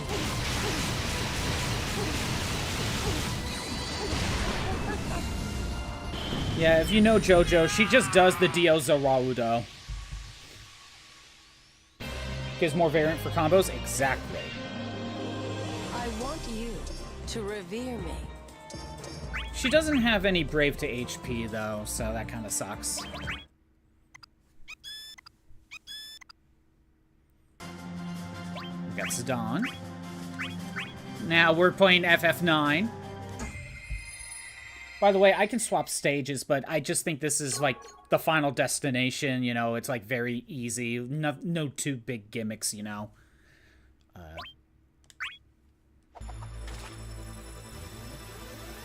I've been longing to see you. Main hero versus main villain. Zidane is very quick. He is a thief.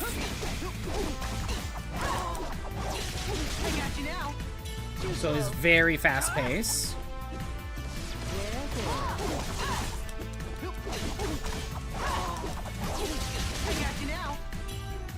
His regular HP, we got free energy. It's very quick. But there's like a sweet spot. If you get too close, it'll miss too. Tidal Flame. Let's try that again.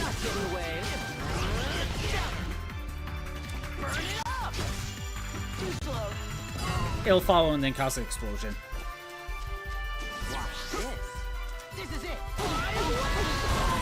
That one has a gravity pull.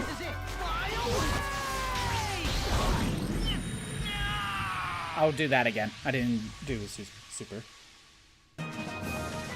That's your stream now? Yeah. How do you like that? Try that again. We'll go Battle 2. I feel it. I can feel your true strength. Wait, he has 2? You're not getting away! That's not... Does each character potentially have 2 dialogue? I didn't know that. Shift break. That's a trapping move. They're supposed to get caught by one of the lightning and then get sent to the water. Like this.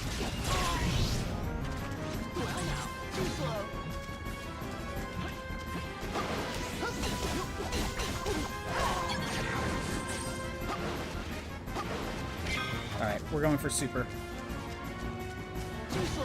After he gets his brave. Wait. Okay, good.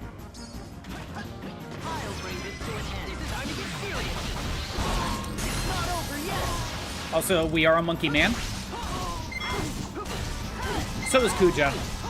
They're actually brothers. And for the final touch,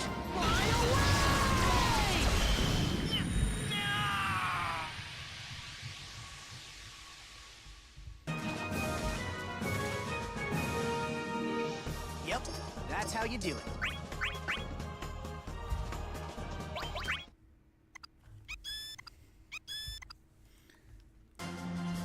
I'll go back to Kuja. I know I played as Kuja a lot, so I'll make this quick. However, we'll see the dialogue. Plus, I want to check... if I have what I'm looking for. I have it. We just made Kuja's ultimate weapon. Hell yeah! I didn't realize I had enough. Well, that whole goal is now accomplished.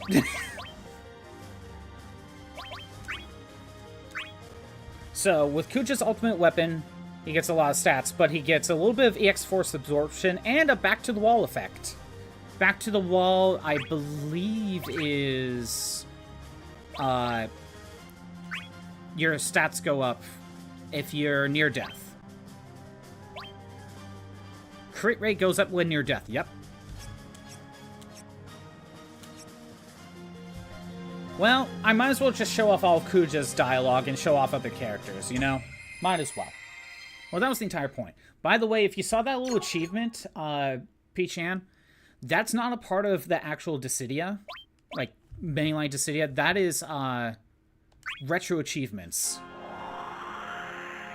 Also, this is Kuja's battle thing. We'll soon see which one of us is winning. And yeah, they have dialogue for when they do a mirror match. It's fun. Like, I'm not, you're the fake, not me. You know, that sort of thing. Go away. But yeah, have you heard of retro achievements before, P-chan? Go away.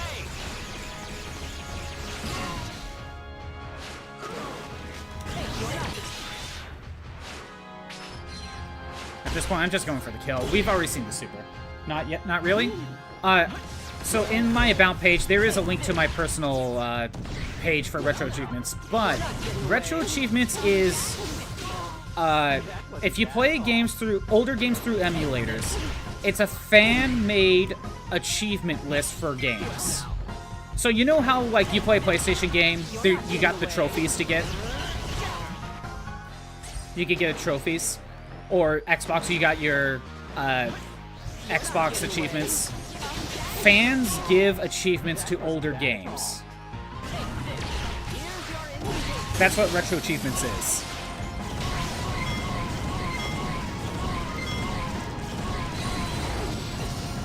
Here comes the finale. There we go. Played as Kuja once again. Yeah, like a Platinum Trophy thing, but fan-made, yes.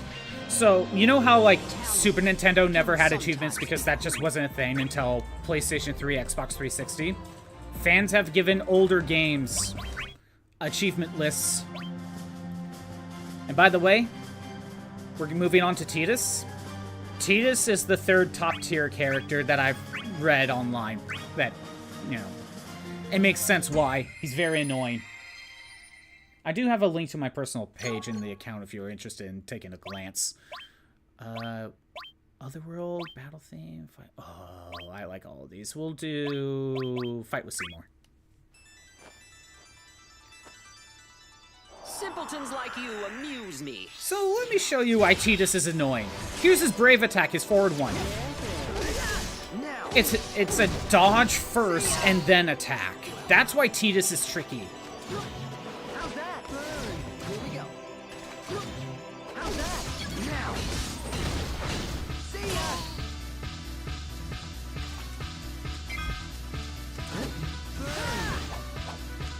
Yeah, Tidus has a lot of I can dodge and then attack moves. Here we go. Watch. Here we go. One more.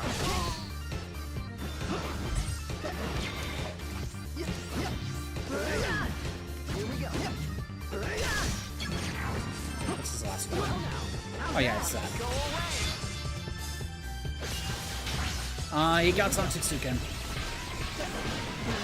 One more. Here we go. One more. How's that? Now. See ya. Okay. I'm probably not getting the Brave Break, so I'm just... Not that it matters, I already have everything I need anyway.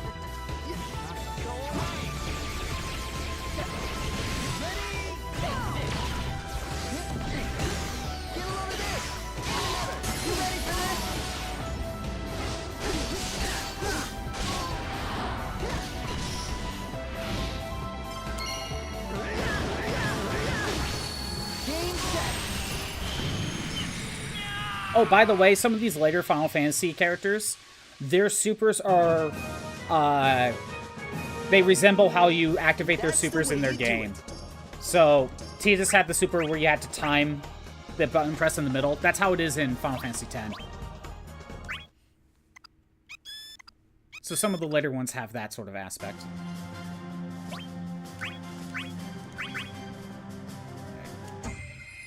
Checked, which I haven't worked on his ultimate weapon yet. He would actually be next in the list that I would need to work on.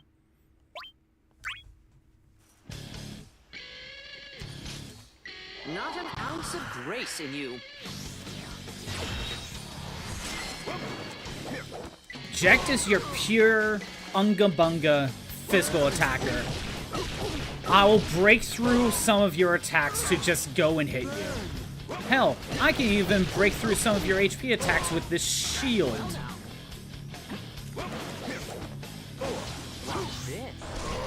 You could charge it up too. And you could just hold it.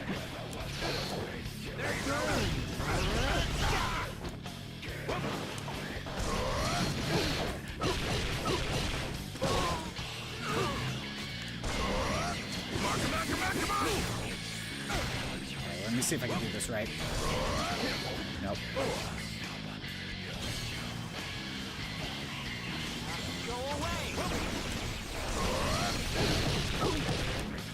I thought there was an HP attack tied to that. Or do I have to time it right?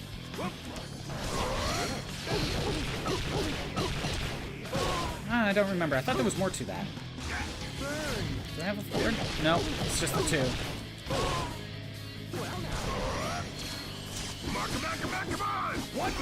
I think he only has one air HP attack. Oh, Triumphant Drops. Okay. I forgot.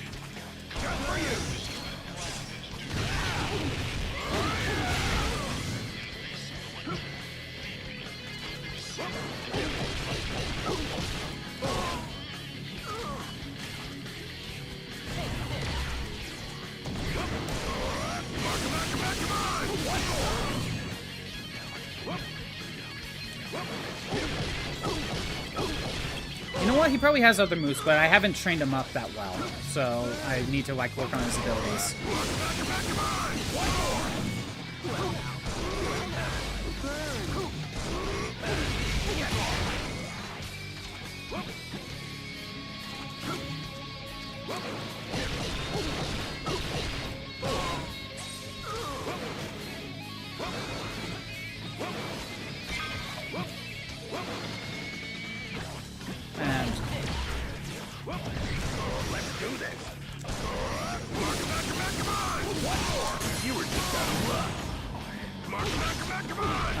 EXP Brave, okay.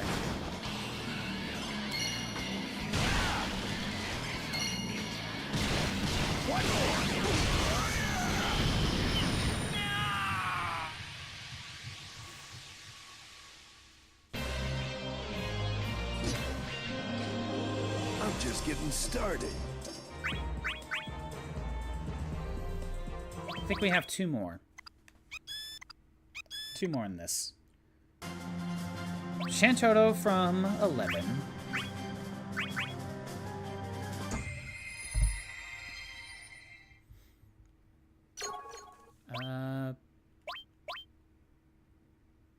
Oh, that's 9 music. I'm like, what? Is it just 2 songs? It's just 2 songs for 12. Okay. Or 11. I'll go this one. I wonder who's better, you or I. So, Shantoto is basically pure mage, more or less. She has some physical attacks to kind of get you away.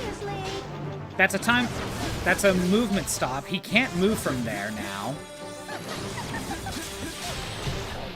And we got this bio spell. If he gets hit by it, his brave gets sapped away, see? Okay. So we have fire. We have stone. We have thunder. We have Blizzard. We have Wind. And we have Water. So, Shantotto has 2 unique quirks as well. Let's try to hit him with one. If you hit him with something, it'll combo into another HP attack immediately. Or attempt to, anyway. And you could do that 3 times. So let's try... See? Like that. You hit him with 1, you can hit him with 2 more. It goes in the same order no matter what. Now, she has another unique gimmick, which is interesting. I'm gonna try to build up my Brave. You're not getting away. I said try.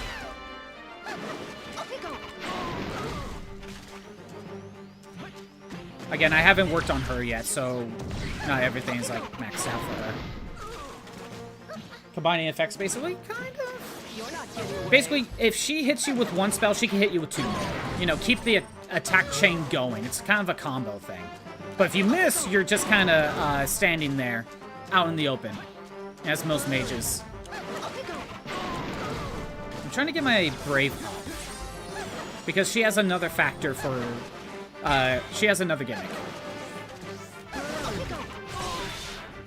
You know what, this is fine. I mean, I can't break, but, you know, I can still gain Brave. You know what? No, stop moving.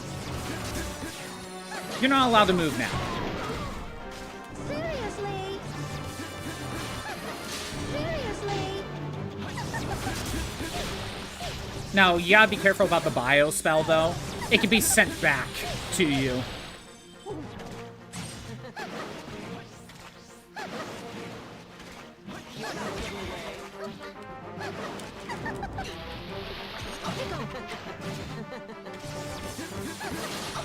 Let's break him. I'm trying to build my Brave. There's a reason for that.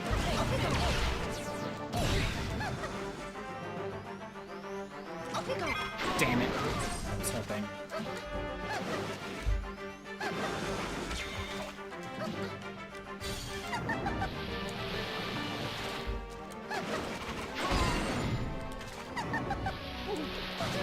Get that sap going.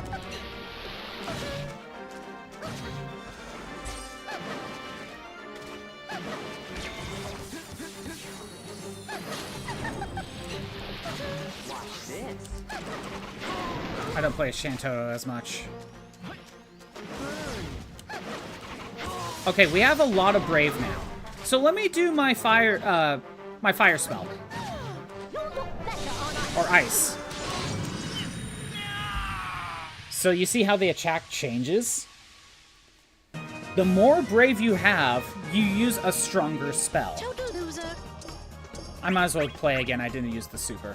I was too busy trying to get that to work. So, if you have a low amount of Brave, you'll just use Blizzard, right? If you have a decent amount of Brave, you'll use Brazzara. If you have more Brave, you'll have Blizzaga, and then the final form, Freeze. And all the spells work that way.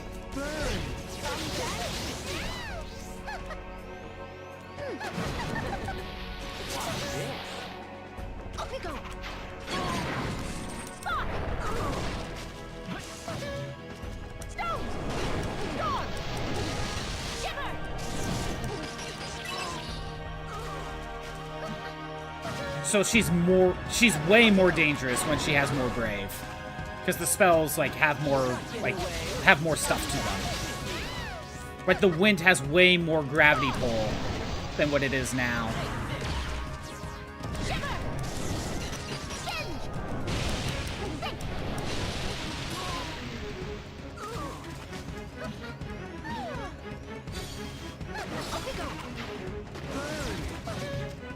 It's just... Thought it was just poison? No, it's not just poison, it steals it back. Granted, any time you steal Brave, it goes back to you.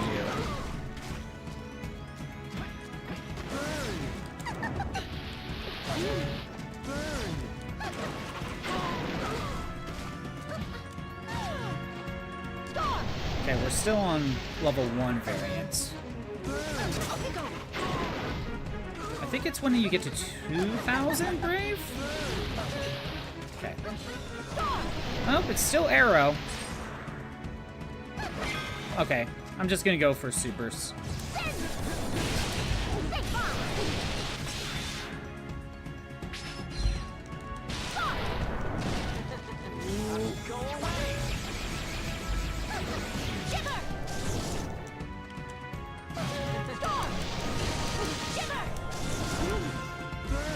Okay, you know what? We're just going for the 1 HP attack.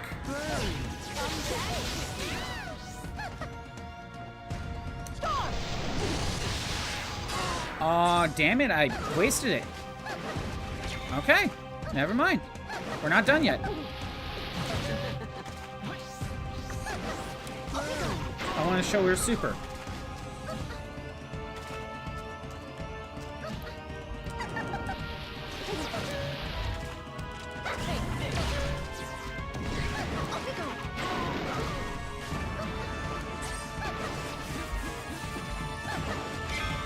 Okay, let's try this again. So, first... Seriously? You're trapped.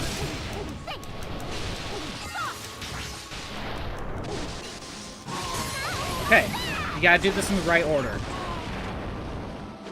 Fire, and then just go down the list.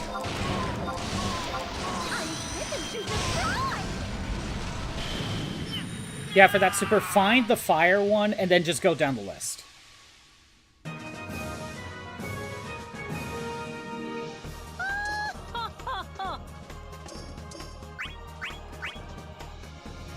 We got one more character in the first game. Gabronth. Gabronth is unique. I'll show you in a sec. Oh, first of all, we gotta go to a FF12 song. No, fight to the death.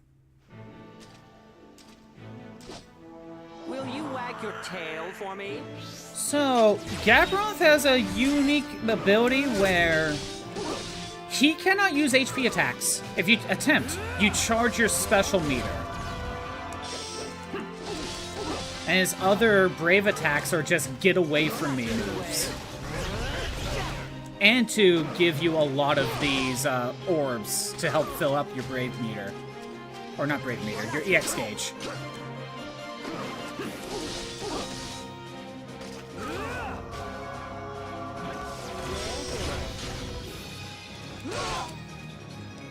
But once you become EX, once you go into your super, now you can use EX moves.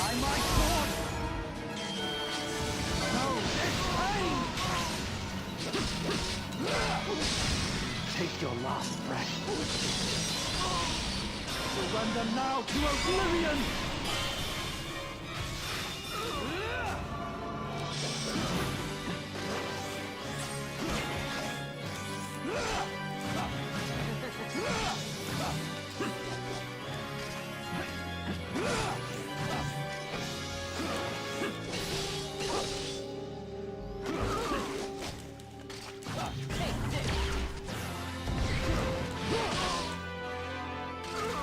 Also, when we go into EX mode as well, there's more extensions to these brave moves as well.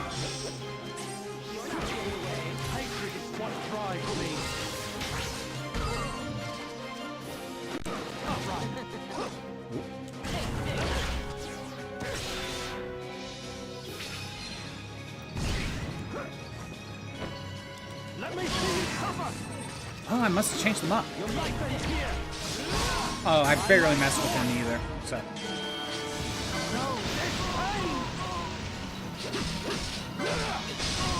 Take your last breath. Surrender now to oblivion!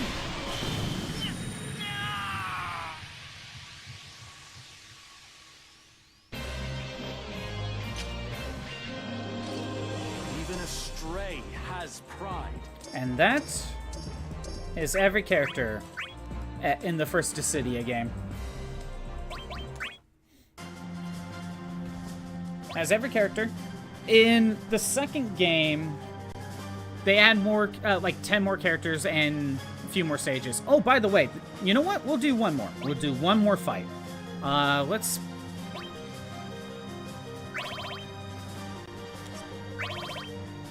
Really wants me to play Shantotto. Okay, fine. We'll play Cloud. There's one more character. Chaos. He's only available to fight as a opponent. You can't play as him. Level 100. Fine. Whatever. If you're fighting against Chaos, you can only fight him on his Edge of Madness stage. I might as well show him off. We're here. I can see the weakness in your heart.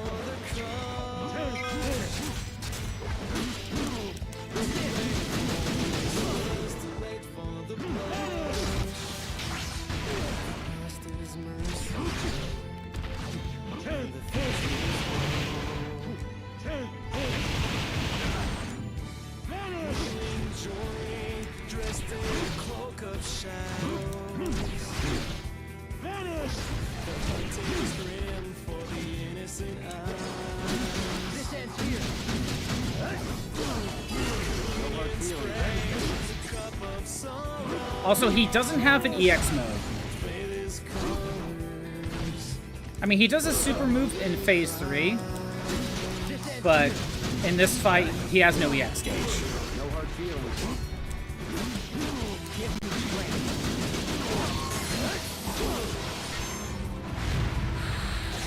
Breaking my limits. I should have been worded light. Makes more sense. This is it. Oh well, it's fine. Ah, but when you fight Chaos, you still have the two other phases. So you can't necessarily just waste your super. I mean, you could, but you won't have it now. When you might need it as a get out dying free card.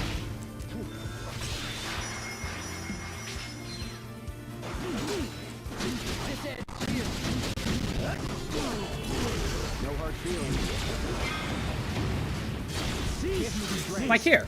That's my get out of death. Ah, damn it.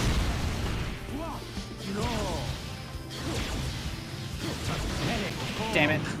Well, I lost. It's fine. This isn't the place to Final stop. boss of the game? Yep. This is the final boss of the game. Hey, you know what? Let's get to Phase 3. I wasn't planning on this. Let's get to Phase 3. Why not? That was bad. And, you know, to fit with the theme, let's be Word of Light. Chaos is the final boss of the first Final Fantasy game, so... Light will never purge darkness.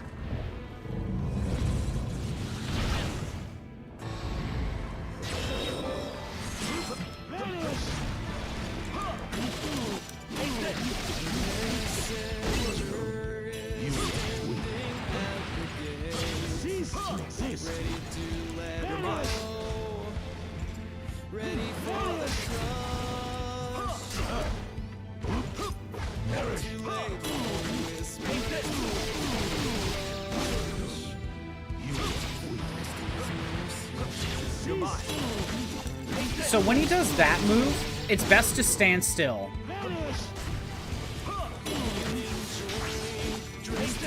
And then dodge after the fire is done.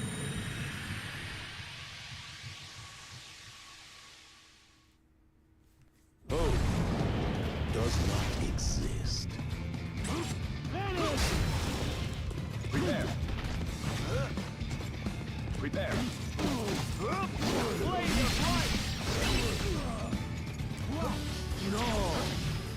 This is a 5-hit attack. You're mine. You're mine.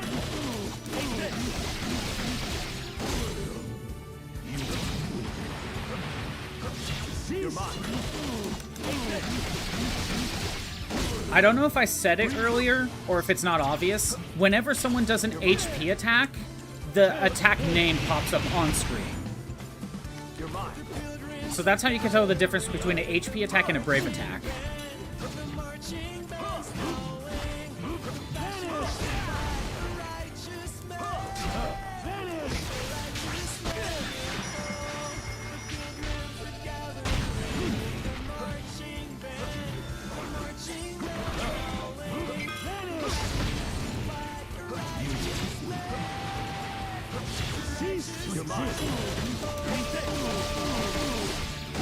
You know what?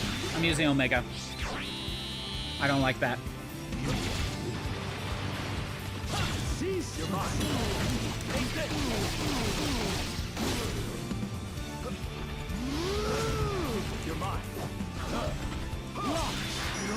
Oh, I think I screwed up. Nope, I got it on time. Phase 3.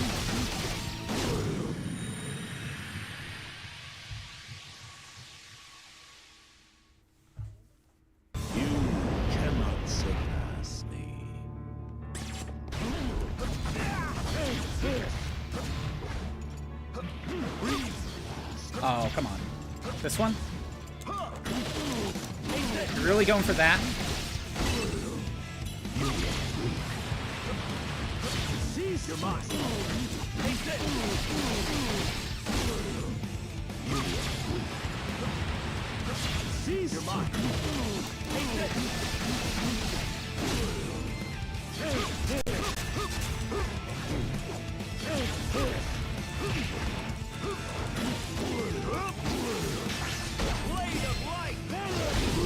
Got him.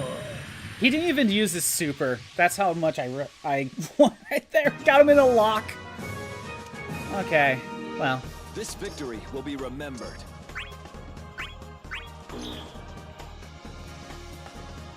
There we go. By the way, there is one aspect I really didn't show off at all, but... yeah, there are summons in the game. I know the opponents did them all the time, I didn't use them, but you can customize your moveset just based on these different summons alone.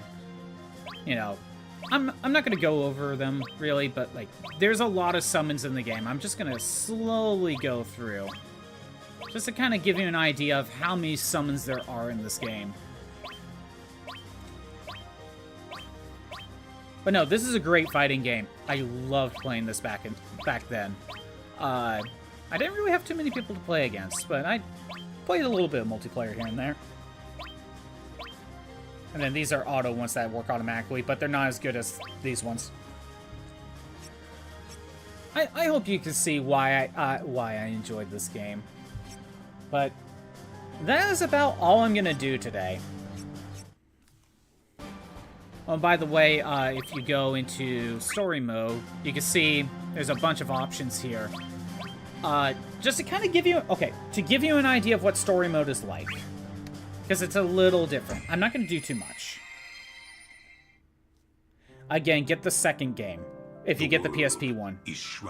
I'm going to skip cutscenes. Again, full story. But how this game works, it works slightly differently in the sequel. Because there is an actual overworld. But in this one, each character has 5 maps. And you got this little chessboard to work with.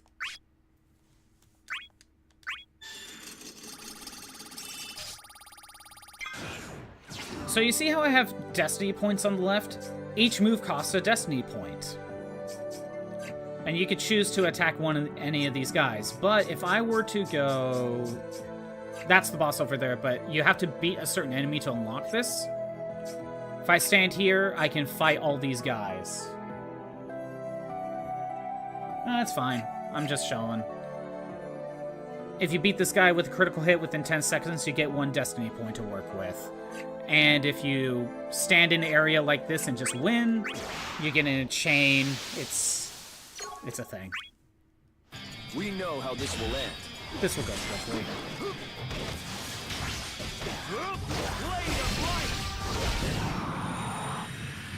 Yeah, you fight like crystal clones of every character, basically. I am always ready.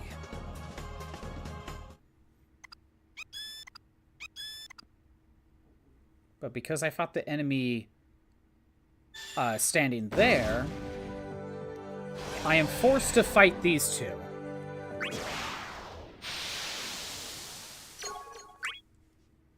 We know how this will end.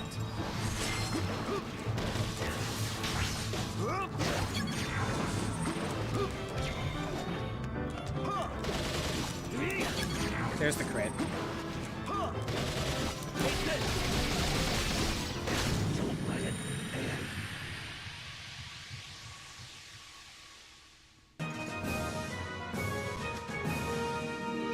This is the way it must be.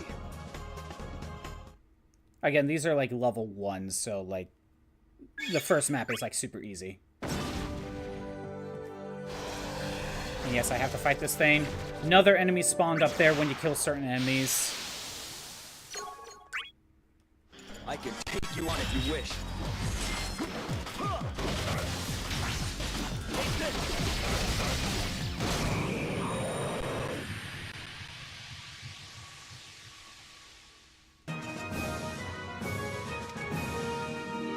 This is the way it must be. Yeah, I had to fight those two. Because of where I stood. But you can see that opened up because I think I deleted this one. But this guy popped up after this one. And by the way, I got all the level rewards, but if you win with a certain amount of destiny points per map, you get like an item or something. You also got skills to mess around with, like restoring HP, you know, jump over a space, deal 40% HP damage before you even start the fight. This would have been I forget what this fight actually is, but again, it's story-based. It would have been better for me to go down here, fight the enemy here, and then get the treasure. And then go up, like, here, to fight the one here and this one that popped up. But this is how the first game typically goes. It's 5 maps per story mode. If I fight this guy, a little bit of story happens. And most of the time, you get into a fight. In this case, it's with Garland. It's not always... It's not always with their respective villain, although the final fight is.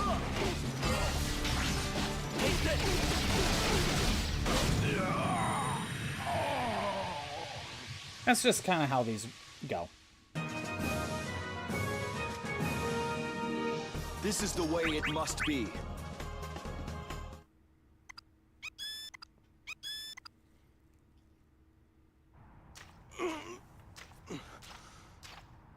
You truly think that you can save this world? Yeah, we'll save that. Again, full story mode. I'm not gonna cover that, because eventually once I play the second game on stream, we're gonna do all that.